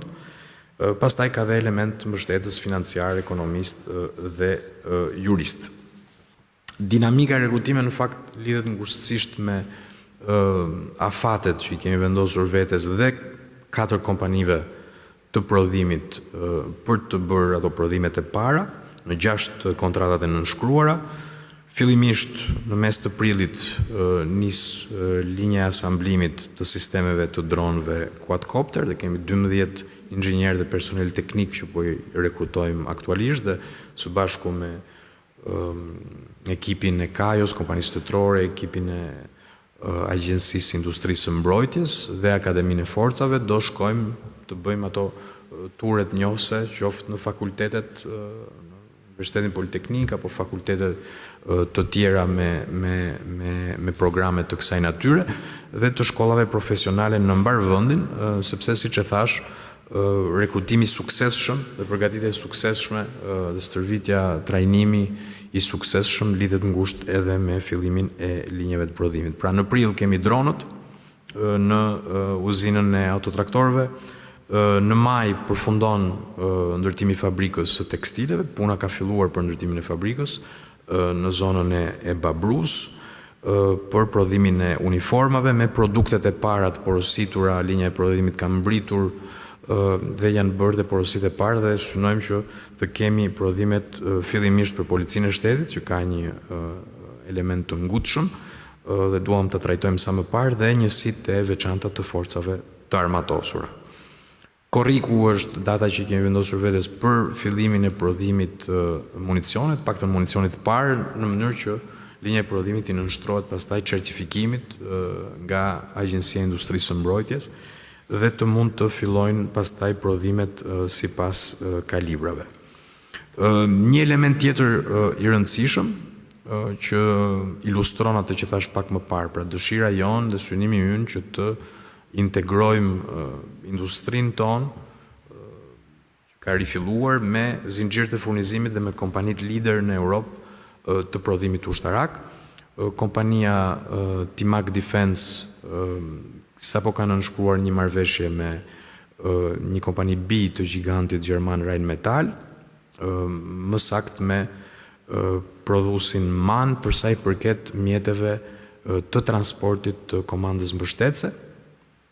Pra kjo është një dëshmi se si ne në zinxhirin ton kemi dhe përfshirjen e kompanive të mëdhaja. Kjo na mundson dy gjë, e para njerë produktet jenë të certifikuara, certifikimi lidhet dhe me aftësinë për të eksportuar, dhe elementi tretë është dhe transferta e njohurive, transferta e teknologjive, në mënyrë që 4 kompanitë tona prodhuese të mund të jenë sa më të konkurrueshme dhe cilësore në treg, jo vetëm në furnizimin e forcave, po edhe, siç e thash, për eksport.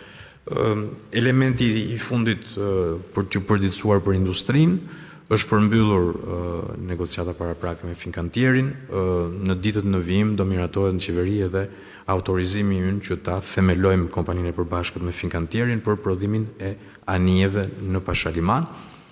Një përpjekje domethënëse mbi një vit e gjysmë praktikisht që punojmë në këtë drejtim, dhe një arritje, do të thoja unë, qofte forcës detare shqiptare, qofte dhe ekipit të Kajos që ka në drejtimin e zëvendës ministres kanë çuar përpara këtë negociatë.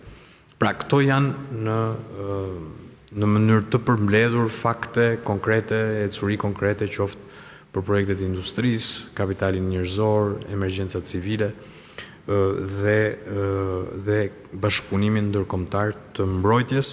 Të gjitha këto përpjekje patjetër që shkojnë në të njëjtin drejtim, forcimin e kapaciteteve, forcimin e rolit të Shqipërisë, mbrojtjen e interesit të Shqipërisë në rajon dhe të gjithë shqiptarëve në rajon, për të kontribuar në një mënyrë sa më serioze dhe të kemi një vetbesim edhe më të madh të aftësive tona.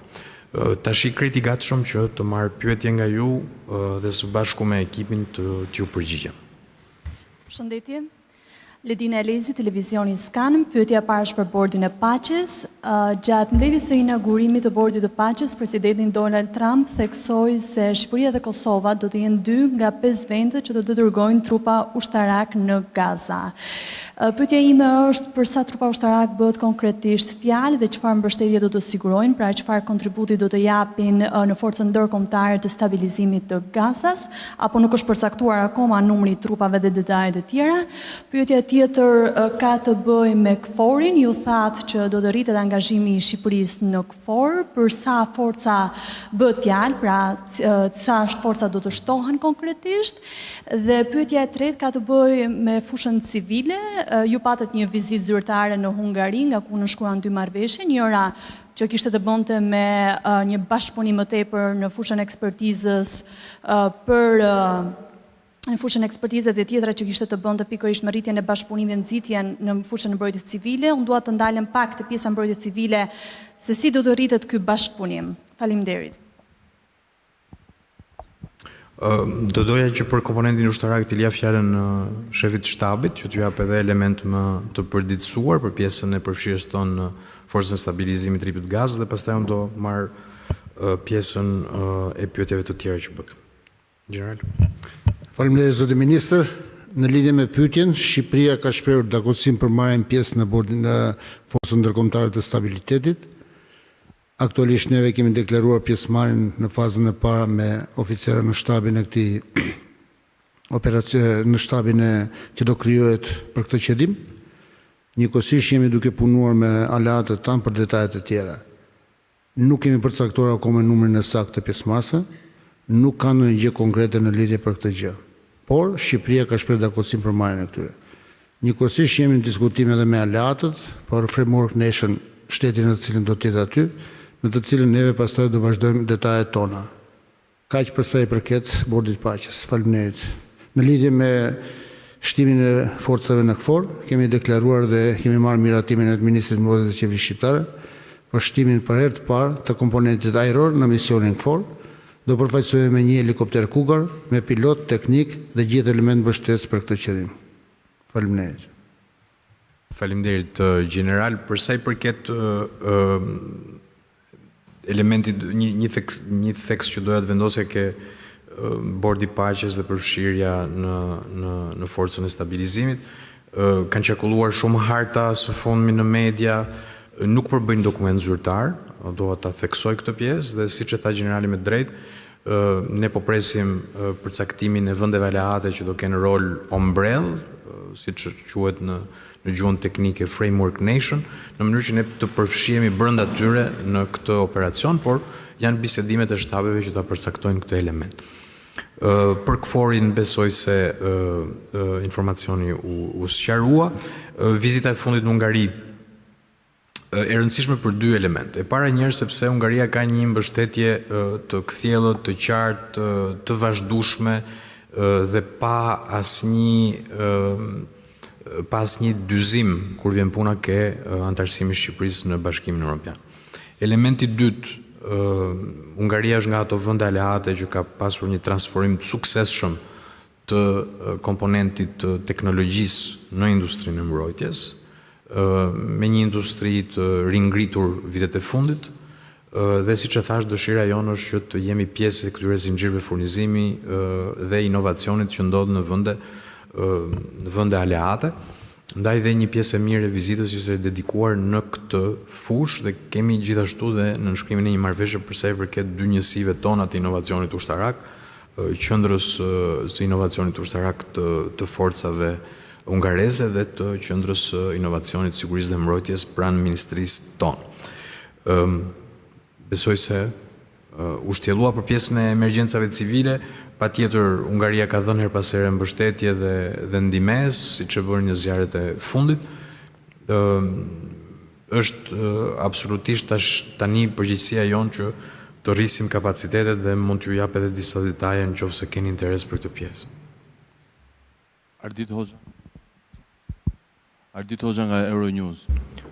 Fillimisht zoti ministër doja të saktësonin pjesën e hartës. Ju e cekët pak, por a mund ta konfirmoni që hartat që kanë qarkulluar në rrjete nuk janë zyrtare dhe ekipet e ushtrisë që do përfaqësojë Shqipëria nuk është e përcaktuar se në cilën zonë të Gazës do të jenë? Absolutisht e konfirmoj, nuk janë harta zyrtare, janë harta që kanë qarkulluar në format paraprak. Do të jenë bisedimet e shtabeve që do përcaktojnë ecurinë në vimësi. Ne e shohim këtë angazhim me dy faza, siç e tha dhe generali, përfshirje me oficerë në për shtabet që organizojnë forcën dhe siç e kemi bërë edhe në misione të mëparshme, qoftë në Irak, në Afganistan apo misione aktuale të NATO-s apo të BE-s, forcat tona operojnë brenda një ombrelle të një aleati më të madh dhe kjo është logjika që do ndjekim edhe në rastin konkret. Dhe një pyetje e dytë që ka të bëjë me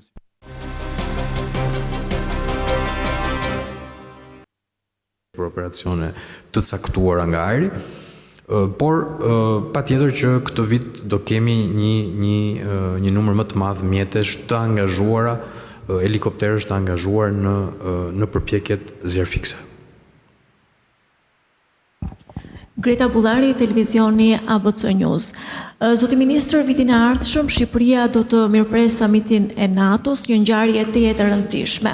Ndaj dua t'ju pyes nëse ka nisur tashmë përgatitjet për mirëpritjen e tij dhe ka Shqipëria kapacitetet për, po themi, jo vetëm për ta mirëpritur, por edhe për të siguruar të gjithë vimësinë e këtij samiti. Çfarë është bërë në këtë drejtim? Faleminderit. Atëre, patjetër për planifikimi dhe puna ka filluar, ka 3 element në këtë aspekt. E para njërë është ndërtuar një task force e përhershme, e përbër nga komponent civil dhe ushtarak, drejtohet nga një koordinator kombëtar, dhe kemi tashmë dhe për çdo segment të përgatitjes, infrastruktura, logjistika, bashkëpunimi ushtarak, element të armatimit që vinë në mbrojtje, elementët politik të përgatitjes së agjendës, koordinimi me aleatët turq që e kanë këtë vit, task forca e NATO-s e dedikuar në selin e aleancës. Për gjithë këto komponent ne kemi përcaktuar dhe koordinator kombëtar që kanë filluar punën dhe i ndjekin këto tematika. Kemi një ecuri shumë të mirë për sa i përket ndërveprimit me elementët e forcave të armatosura, për shembull holandeze që sapo e kanë kaluar si sfidë vitin e kaluar, apo të atyre turke, dhe kemi në plan që brenda muajit maj të mund të finalizohet gjithë aspekti para përgatitor, ku se cili prej institucionet përfshira, Ministria e Jashtme, Ministria e Mbrojtjes, infrastruktura, Garda e Republikës, Agjencitë e Inteligjencës, e kështu me radhë të kenë të përcaktuar ato detyrat e tyre që duhet të ndodhin me patjetër këtë vit dhe vitin tjetër për mbarvajtjen e samitit. Diskutohet që ka dhe një element që lidhet me agendën politike, kush do jetë përmbajtja, por fillimisht, para se të arrim në këto tema, duhet kalojmë samitin e Ankaras, se kanë punë të radhë. Kështu që, por patjetër që task forca është në punë e sipër dhe ka një bashkërendim civilo-ushtarak. Jorela Belesha, Dycenen, Zotë Ministri, ju përsa përket bordit të paqes dhe angazhimit me trupa ushtaraku, treguat të rezervuar, por nëse ajo harta nuk është zyrtare, në cilat rajone do vendosen trupat ushtarake shqiptare dhe kur do nis dërgimi trupave ushtarake dhe vetëm angazhim ushtarak kemi për momentin apo ka një fazë të dytë përsa përket Shqipërisë në rolin e bordit të paqes. Dhe pyetja dytë, një muaj më parë, ju keni dhënë një reagim ndaj presidentit serb, por sërish ka patur një kundër reagim nga ai përsa përket marrëveshjes Tiranë-Prishtinë-Zagreb, duke e cilësuar si një marrëveshje dhe si një rrezik për Serbinë. A keni patur ju komunikim me homologun tuaj serb përsa përket kësaj çështje apo vetëm ka mbetur tashmë deklarata publike dhe politike, duhet të themi? Faleminderit. Atëherë, doja kaloj fjalën edhe generalit shkurtimisht për të tekstuar edhe një. Unë nuk kam treguar asnjë rezervë para kur më është dhënë mundësia para pak kohësh të shprehem për këtë temë e angazhimit në forcën e stabilizimit të Gazës, e kam thënë në krye të herës që është një angazhim me 2 faza. Shqipëria përfshihet në shtab dhe nga momenti që ka një qartësi operacionale për mënyrën se si aleatët do veprojnë, kush do jenë rregullat e angazhimit, rregullat e luftimit praktikisht, atëherë Shqipëria do angazhohet me forca konkrete në ombrellën e një vendi aleat. Këtë kemi thënë krye të herës, këtë po vazhdojmë të themi dhe sot. Për sa i përket trilaterales, Shqipëri, Kosovë, Kroaci. Patjetër që i ndjekim dhe reagimet dhe shpeshherë një lloj paniku i pajustifikuar nga reagimet e institucioneve në Beograd. Ne vazhdojmë punën tonë. Bashkëpunimi trilateral është në zbatim e sipër, do ju thotë dhe shefi shtabit element e bashkëpunimit që ka pasur me homologut këto kohë.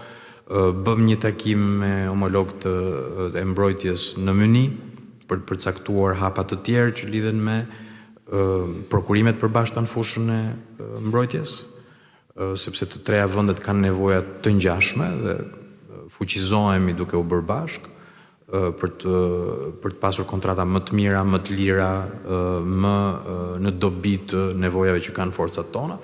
bashkëpunimi në fushën e industrisë, do kemi një përfshirje edhe në panajiret që po organizojnë kolegët kroat, ku synojmë të kemi dhe angazhimin e kompanive tona dhe të kompanive të Kosovës, dhe nga ana tjetër dhe element stërvitor të forcave tona, po për këtë pjesë po ja lë për pak çaste fjalën generalit, përmendët a kemi pasur komunikime me homologun në Beograd, jo, përveç faktit që ne vazhdojmë të bëjmë ftesë të gjitha vendeve të rajonit fakt, dhe jo vetëm servis, që të jenë prezente në gjitha ato mekanizma bashkëpunimi rajonal në fushën e mbrojtjes dhe sigurisë, dhe fatkeqësisht deri më sot ata kanë zbatuar një politikë që quhet e karrikes boshe, fatkeqësisht.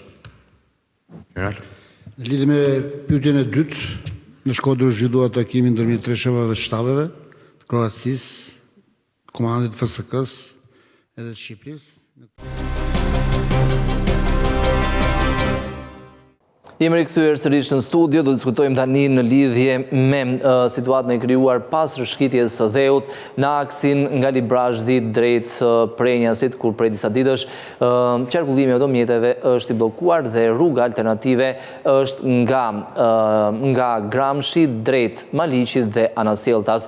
Ne mëngjesisht për këtë çështje, por gjithashtu edhe për tjera tema do të diskutojmë me zotin Dashnor Memaj, kryetari i shoqatës së transportit publik. Zoti Memaj, mirë se erdhët.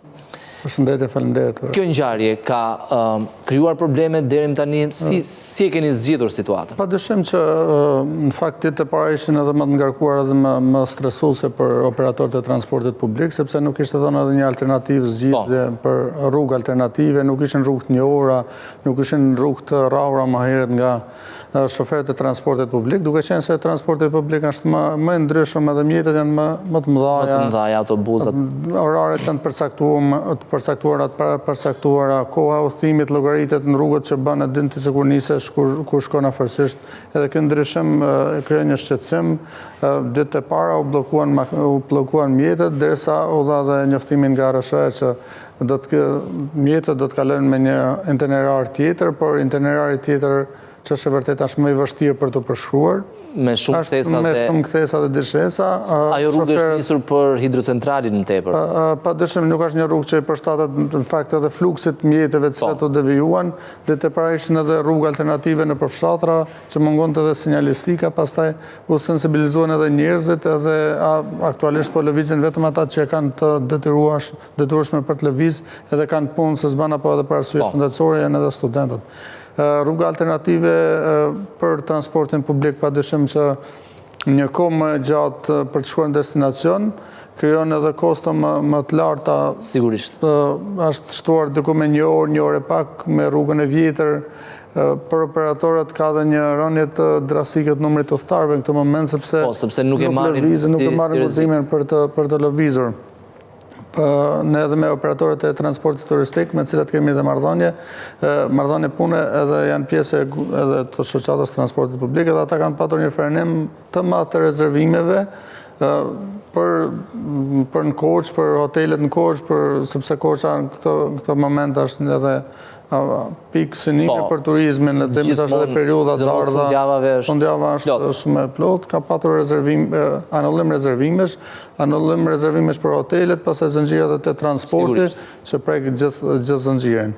Ne shpresojmë që shumë shpejt të merren masat që të ndërtohet sa më shpejt një rrugë alternative, një bypass, sepse vetëm këtë formë në shfrim gjithë këtë vështërsi që krijohet në transportin publik, po edhe në sektorët e tjerë.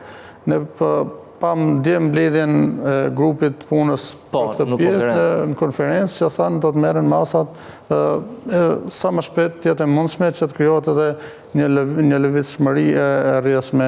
Rruga e re do ndërtohet tek shinat e trenit, pra poshtë, pak a shumë në një nivel me lukë. Mendojnë një rrugë alternative për momentin, sepse në vazhdim duhet të bëhen studime më të mirëfillta dhe që rruga të plotësoj dhe standardet e lëvizshmërisë. Për të zgjidhur problemin, një bypass do të ishte i mundshëm edhe më lehtësisht i bëshëm edhe më një kohë më të shkurtër, sepse në këtë moment që flasim nuk e dim se kur mund zgjidhet realisht problemi i krijuar. Paralelisht aty po punohet për ndërtimin edhe të autostradës, të korridorit të 8 që padyshim edhe do të jap një zgjidhje, por ne na duhet një zgjidhje shumë e shpejtë, momentale, sepse janë edhe transportuesë ndërkombëtar që vijnë nga Ohri, nga Struga, që na kanë kontaktuar tek shoqata dhe nuk kanë një informacion sakt se kur më kapet rruga. Nga Greqia deri nga Turqia.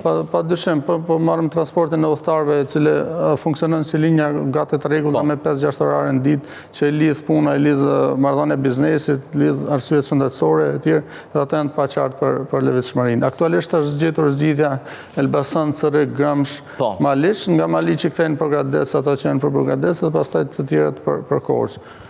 Kjo zgjatje itinerare ka sjellë edhe kosto diku tek me 20 deri në 30% më shumë për operatorët e transportit, po dhe një ulje drastike të numrit të udhëtarëve që aktualisht u kemi bërë thirrjen e gjithë operatorëve që çmimi i biletës realisht mos të lëviz, përderisa është një situatë emergjence, edhe nuk mendoj që do të jetë për një kohë shumë gjatë. Pjesa më e madhe janë përgjigjës të thirrjes tonë, por ka edhe nga ata të cilat mund të kenë abuzuar me çmimin e biletës. Për këtë periudhë kam përshtypjen kostot merren nga operatorët. Padyshim, derisa është emergjencë, është edhe situatë, mund të ketë edhe subvencion. Transporti publik prandaj është edhe shumë specifik dhe shumë i ndjeshëm, sepse në moment që ndodh veprimi, atëherë operatorët e ndjejnë direkt. Ndryshe nga sektorë tjerë që nëse është bllokuar rruga për sektorin e furnizimeve të mallrave, ato kanë patur një stok, një magazin që e kanë përballur. Kurse transporti publik nëse sot bllokohet, në këtë moment bllokohet, do të gjesh rrugë alternative që automatikisht do të rrisë kostot pastaj të shërbimit. Aktualisht përballohet çdo kosto nga operatorët private dhe nuk ka një subvencion nga institucionet, sepse është situatë emergjente dhe zgjidhja emergjente është zgjidhja rrugës alternative sa më shpejt krijimi një bypassi që të shfrytëzojë gjithë lëvizjen e të kthehen në normalitet. Po alternativa këtej zoti Memaj nga rruga e Arbrit në Maqedoni, pastaj në Qaftan, po Gradec, apo ka prap shumë kohë? Ka dhe burokraci të tjera, sidomos për transportin e mallrave, sepse janë doganat që vonesa në dogana, por edhe për transportin. Duhet prerë edhe siguracioni, është 15 euro për makinat e vogla, për autobusat mund të jetë shumë tepër. Do të krijojë vetëm nëse do të kishte një marrëveshje ndërshtetërore që në këtë moment, e cila është një emergjencë, të ketë lehtësira dhe në kontrollin doganor, sepse po të prekësh dy doganat, sot aktualisht krijon shumë vonesa, nuk ka orare, nuk ka itinerare, ata është për këtë moment është e zgjedhshme për transportin e kamionave të mallrave, por edhe ato plotësimi dokumentacionit doganor ka patur vështirësime atë që kemi parë dhe kemi patur kontaktet në terren. Sigurisht mjafton fakti që kalon në dy dogana, ta marrësh mesatare një orë tek secila, nëse nuk ka fluks, një orë ose më shumë, sepse në momente kur bllokohet një arterie kryesore siç është po themi Tiranë-Korçë edhe në lidhjen me Maqedoninë, është një artere shumë e rëndësishme dhe në moment që do të ketë një fluks shumë më të shtuar në pikat kufitare, që do të thotë nëse nuk krijen me procedurë të thjeshtuar kontrollet doganore, për këtë moment emergjencë do ta quajmë në këtë moment, nuk do të kishim një zgjidhje të mirë për shërbimin e qytetarëve. Paktën transporti publik do të haste shumë më shumë vështirësi edhe për të kap itinerarët edhe orët e caktuara për të bërë linjat vajtëardhje, do të ishte një moment shumë i vështirë për të arritur edhe për të zbatuar oraret siç duhet. Zgjidhja vetme, zgjidhja emergjente afat shkurtër është ndërtimi i bypassit që shpresojmë të jetë sa më shpejt. Ne shpresojmë edhe mendojmë që duhet, përderisa është kaq e rëndësishme, është një ndër arteriet më të rëndësishme të lëvizshmërisë, të mallrave, të pasagjerëve dhe lidhjet ndërkombëtare, por edhe institucionet do të bëjnë sa më shpejt mundur zgjidhjen e problemit, përderisa ka një impakt të jashtëzakonshëm në çdo sektor, jo vetëm në sektorin e transportit publik. Dhe nuk është vetëm juglindja e vendit, por kam përshtypjen është edhe tregtia e qarkullimi përtej kufirit. Është jo pa qëllim të thash një ndër arteriet më kryesore, sepse shumë furnizime mallrash që vijnë nga Turqia, nga Maqedonia, nga vende të tjera e kanë ose si vend tranzit ose destinacion Shqipërinë, që është shumë i rëndësishëm dhe ndërhyrja do të jetë sa më shpejt më e mirë. Ne me sa u informuam sot ka patur një lëvizje të mjeteve të rënda në atë segment që po shembin urën ekzistuese, po fillojnë edhe mendojnë krijimin e një bypassi sa më shpejt të jetë mundur. Për ta mbyllur me çështjen e këtij problemi, zoti Memaj, një afat keni marrë dhe ju si shoqat nëse jeni interesuar apo jo se kur do të jetë gati? Ne kemi bërë kërkesat tona, jemi munduar edhe me anë të kontakteve që kemi të marrim një informacion. Informacioni vetëm që ne jepet është që po punohet dhe po mendohet një hapje sa më shpejtë një rrugë alternative për të dhënë një zgjidhje të gjithë sektorëve, jo vetëm transportit publik, por transporti publik është i rëndësishëm sepse jo të gjithë njerëzit lëvizin për punë shumë të vogla, por ka edhe nga ata që lëvizin për arsye shëndetësore, që kanë domosdoshme kurimin në kryeqytet, edhe ndikon tek gjithë. Ne shpresojmë që zgjidhja të jetë sa më shpejt në kohë për të lehtësuar çdo problem tjetër që do të vim më mbrapa, le të them, gjithë zinxhirin ekonomik. Autobusët ja dalin të kalojnë nga Gramshi deri në Maliq? Pjesa e autobusëve aktualisht frekuentohet me mjete më të vogla se sa autobus. Autobusi me fluk, 50 vende, 60 vende. Për shkak edhe të rënies të fluksit, ka vështirësitë e veta, por shoferëve... Ska llogari ekonomike. Ska alternativë tjetër, nuk ka lëvërdi ekonomike për të marrë mjete më të mëdha, por edhe shoferëve ju kemi bërë thirrje, edhe i kemi kontaktuar vazhdimisht që të jenë shumë të kujdesshëm përderisa edhe rruga edhe për shkak të fluksit mjeteve nuk e ka standardet më të mira për të shfryrë gjitha të lëvizshmëri. Ndërkohë, zoti Mehmet, flasim për sektorin në tërësi. Si ka qenë ecuria? Kemi fluks të jashtëzakonshëm të turistëve, është përkthyer kjo edhe në rritje të ardhurave të xhiros për ju? Fluksi turistëve jo domosdoshmërisht është rikthyer në të ardhur për sektorin e transportit publik, sepse pjesa më e madhe e tyre që vijnë me transport të organizuar, që kontaktojnë kompani të turizmit që marrin dhe çojnë destinacione të caktuara.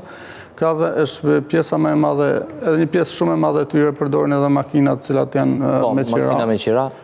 Nuk janë shumë përdorues të theksuar të transportit publik. Nuk ka një, do të duhe ndoshta të kishte një promovim shumë të madh të transportit edhe nga institucionet. Nëse të kishte promovim, por njëkohësisht edhe informacion më të shpejt të arritshëm, oraret, linjat, pagesat online, por gjithashtu edhe pagesat aty elektronike. Pagesat online dhe elektronike në moment që do të ndihmonte shumë transportin publik, sepse shikojmë që ka dhe një stepje, sepse kur ju ofronte një bilet fizike, ato me biletën fizike ka vite që nuk e kanë përdorim. Ata mund t'jenë po.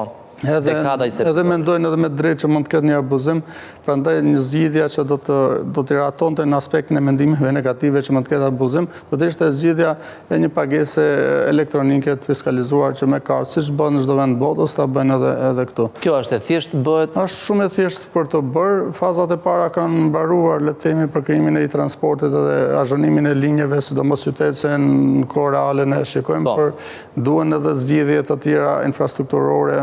Më rëndësishme është pagesa online të ofrohet, por edhe shfryra e trafikut apo kursive dedikuara për transportin publik, që dihet që përdor transportin jepën këtë pikën A për shkuar në pikën B ta llogaritë se sa ta llogaritë automatikisht sistemi se për sa do të shkosh edhe ti planifikon edhe kohën tënde.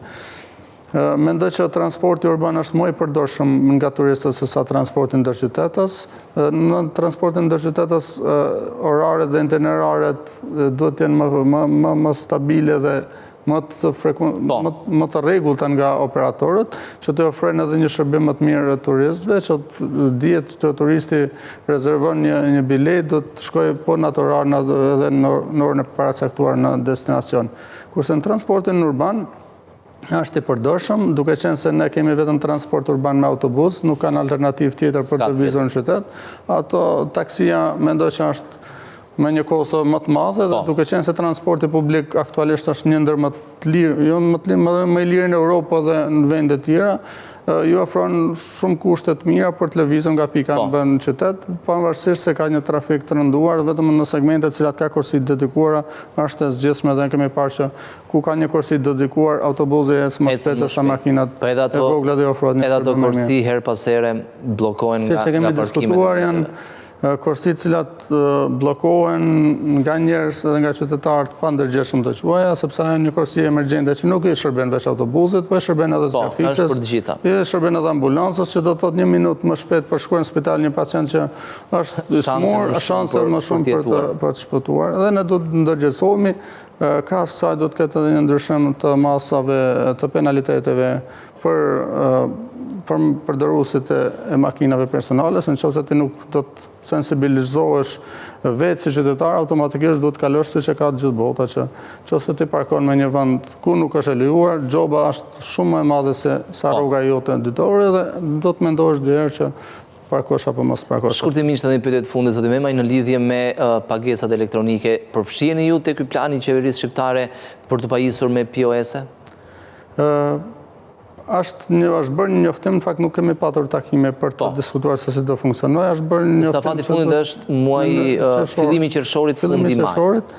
Një pjesë e operatorëve e kanë zgjidhur kasën elektronike të fiskalizuar vetë, por pagesat elektronike që është një kosto e shtuar për operatorët nuk është zgjidhur, nuk është diskutuar se si do të funksionojë për transportin edhe cilat mekanizëm do të përdoren edhe me cilat organe do të bashkëpunojmë për të vënë. Është nxjerrë njoftim, deri tani në këtë moment nuk kemi patur tërhezat përbashkëta për ta diskutuar.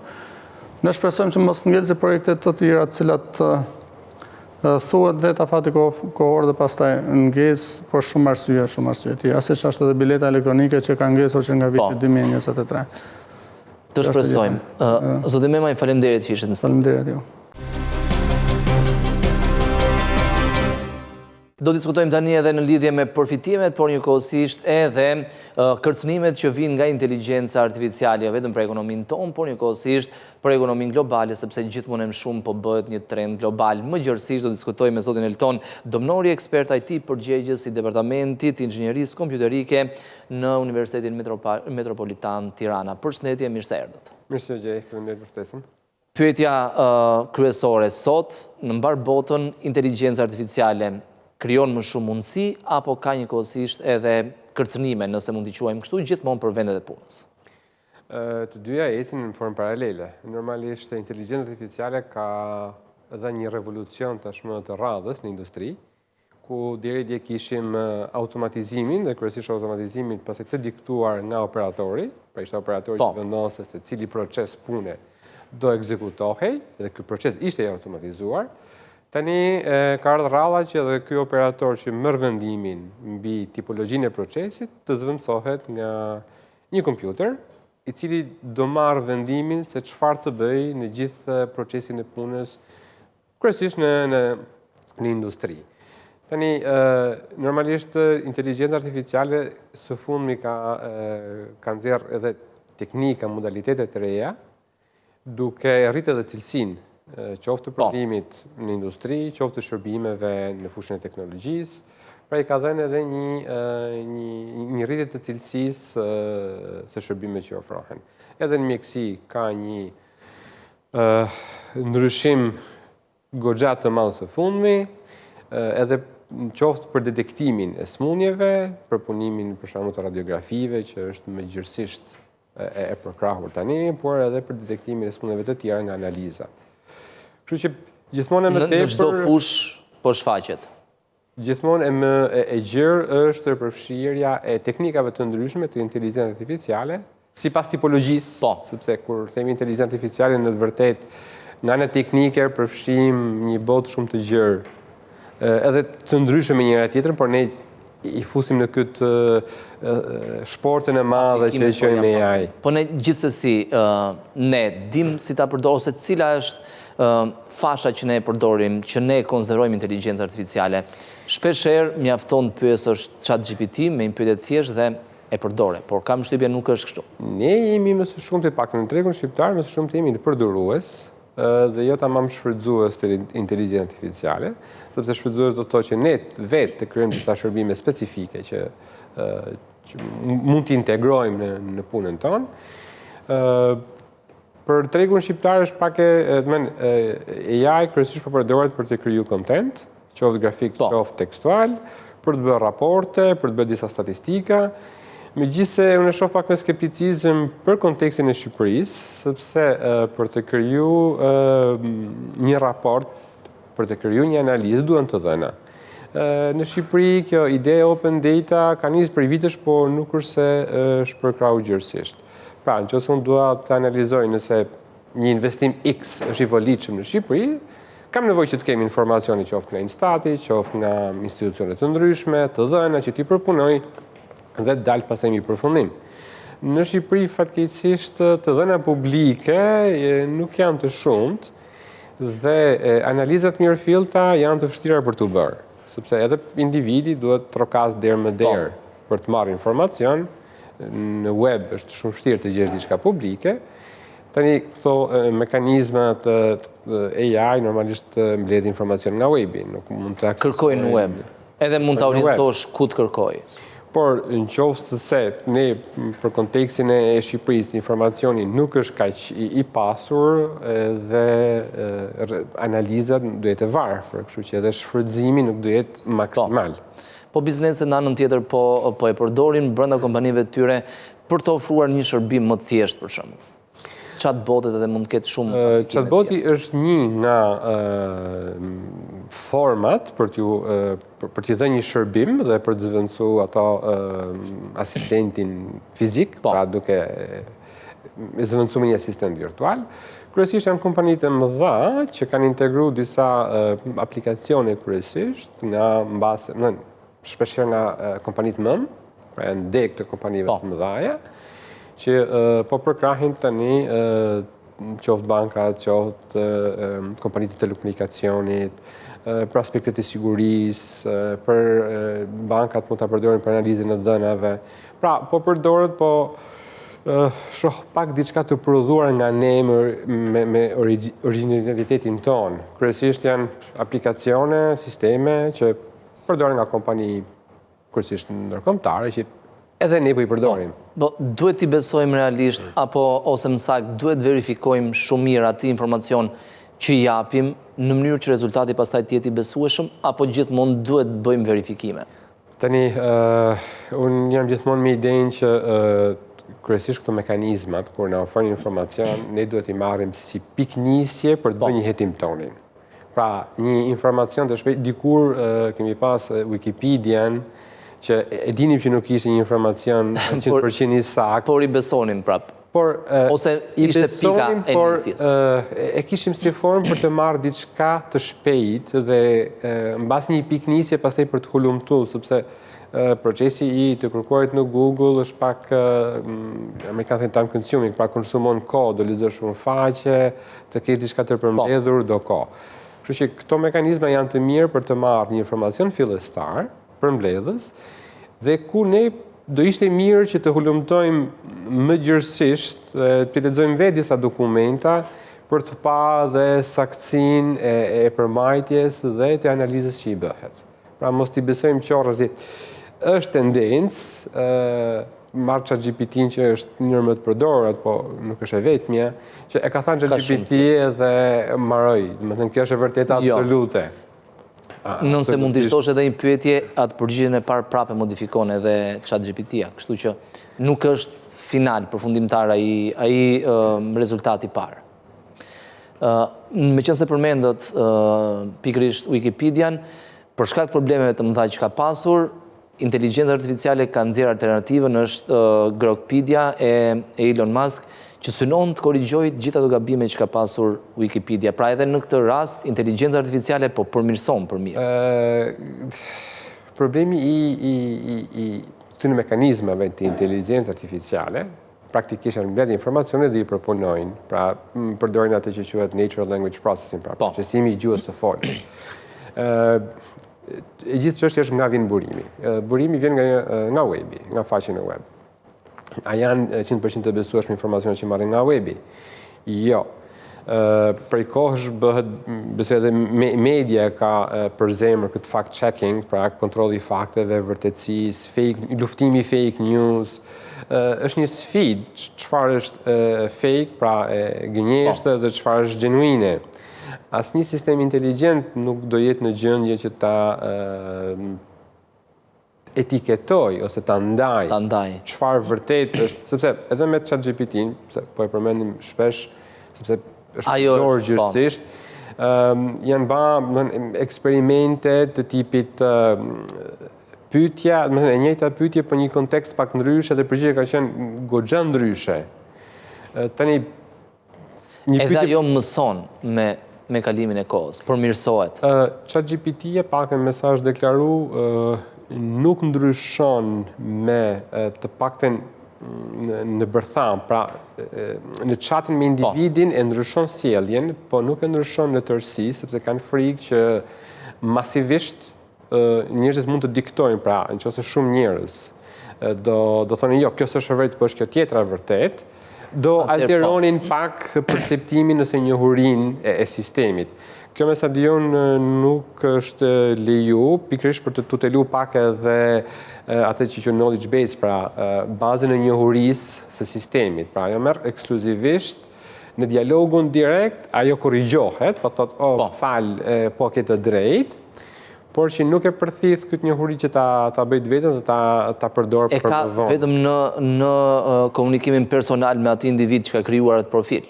Po, por nuk përjashtohet rasti, sepse në të vërtet ka pas edhe vende që kanë pagu kompani marketingut për të popullu webin me informacione.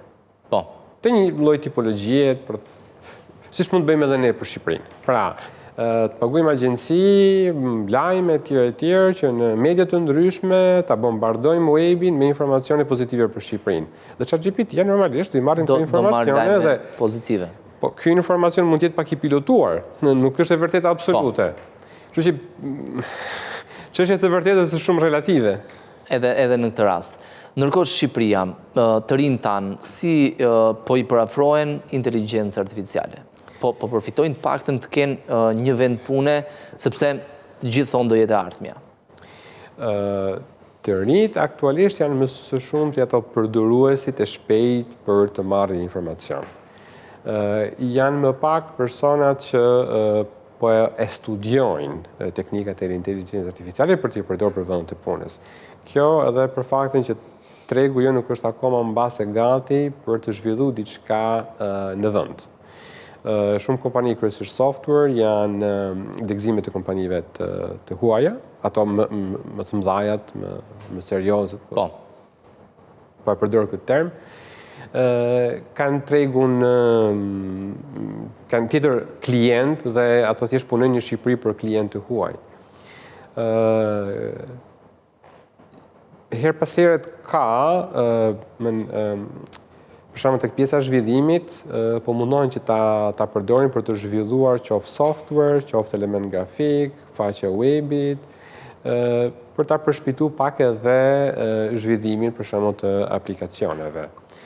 Vendet e punës dal nga dal do e kërkojnë, do bëhet kriter preferencial njohja e teknikave në AI, kështu që unë nxis personalisht studentët apo të rinj përgjithësi që mos të ndalen thjesht tek përdorimi i disa instrumenteve, por që t'i përvetësojnë ato, mbase jo detyrimisht të realizojnë diçka të re, por në arkitekturë ka sisteme tashmë në ekonomi për të bërë analizë. Pra, në shumë dimensione ka disa aplikacione që është mirë që të krijojnë, domethënë, të mësojnë të përdorin sa më mirë,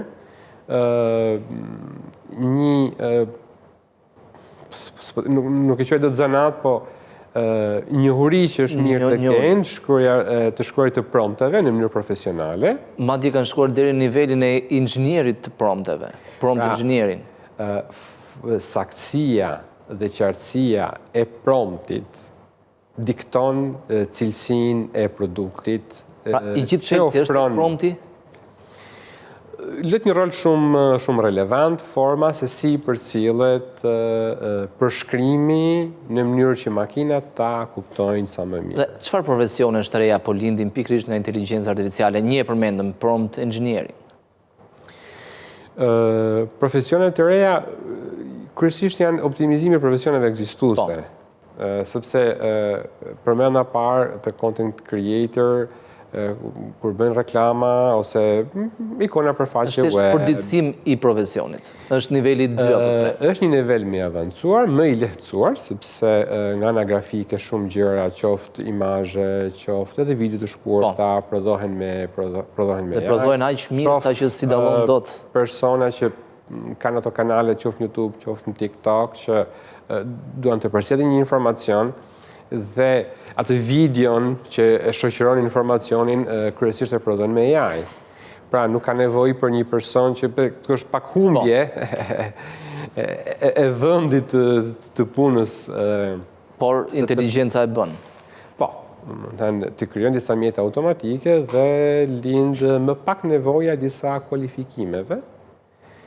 Dhe këtu pastaj kemi edhe të zvendësimin e disa figurave ose zvoglimin, për mos më thënë zvendësimin e plot të disa figurave brenda kompanive.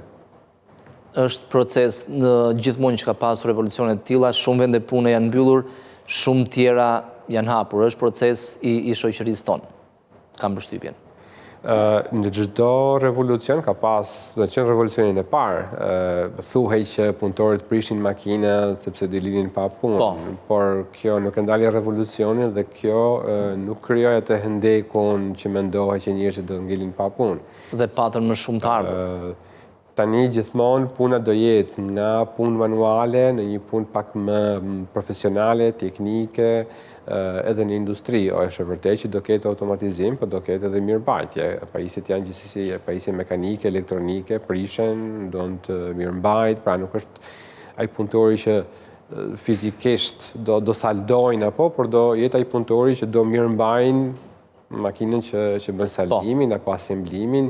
Kështu që do zvendësohet edhe zvendësimi është duke e lehtësuar punën sepse bëhet një punë më e lehtë fizikisht, por që kërkon edhe trajnim. Pra nuk do jenë punë shumë manuale, por këto kualifikimet edhe profesionale do kërkon së shumti sepse do përballen me disa teknikalitete mbase jo shumë të mëdha, por që do specializohen në një brenda kompanisë për të mirëmbajtur diçka dhe ajo do jetë puna. Po, është profesion, do të jetë profesion më vete.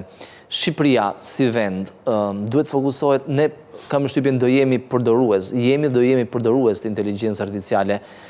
Nuk mendoj se kemi kapacitet ta krijojmë vetë, por mos duhet fokusohemi më tepër tek qendrat e dhënave, sepse pak javë më parë një kompani izraelite shprehu interesin për ndërtuar qendër të dhënash. Duhet kemi më shumë tilla sepse kërkesa globalisht është e madhe. Ne kemi energji të gjelbërt, i kemi të gjitha kushtet. Ne duhet mundohemi që të krijojmë një ekosistem kompanive që të investojnë në Shqipëri. Tash nuk pres që ne të krijojmë algoritme të reja, mund t'i bëjmë, kurse po, tregu shqiptar është i vogël, Shqipëria është e vogël, kështu që nuk pritet një produkt që të jetë mbase dhe globalist.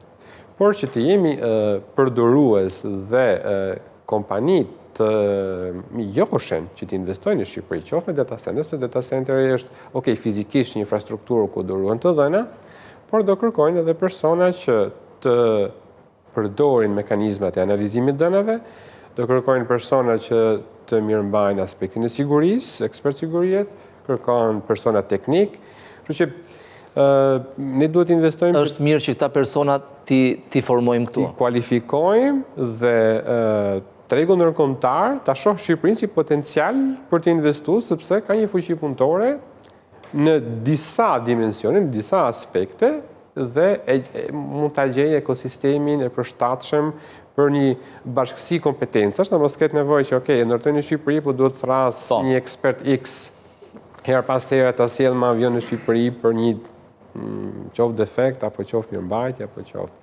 pra të bëj outsourcing. Të mundohemi që ne ta marrim përsipër dhe ne thjesht duhet të mësojmë, pra të integrojmë teknologjinë që tashmë është, ta përvetësojmë, ta përdorim në ndërtimin e disa zgjidhjeve, qoftë që lindin nga ne, qoftë që mund të kërkojnë nga klient. Ta mbyllim zoti Domneri me një thirrje për të rinjt. Ata kam shtypen janë e ardhmja e fuqisë punëtore. Thirrja që unë i bëj të rive duke pa pak edhe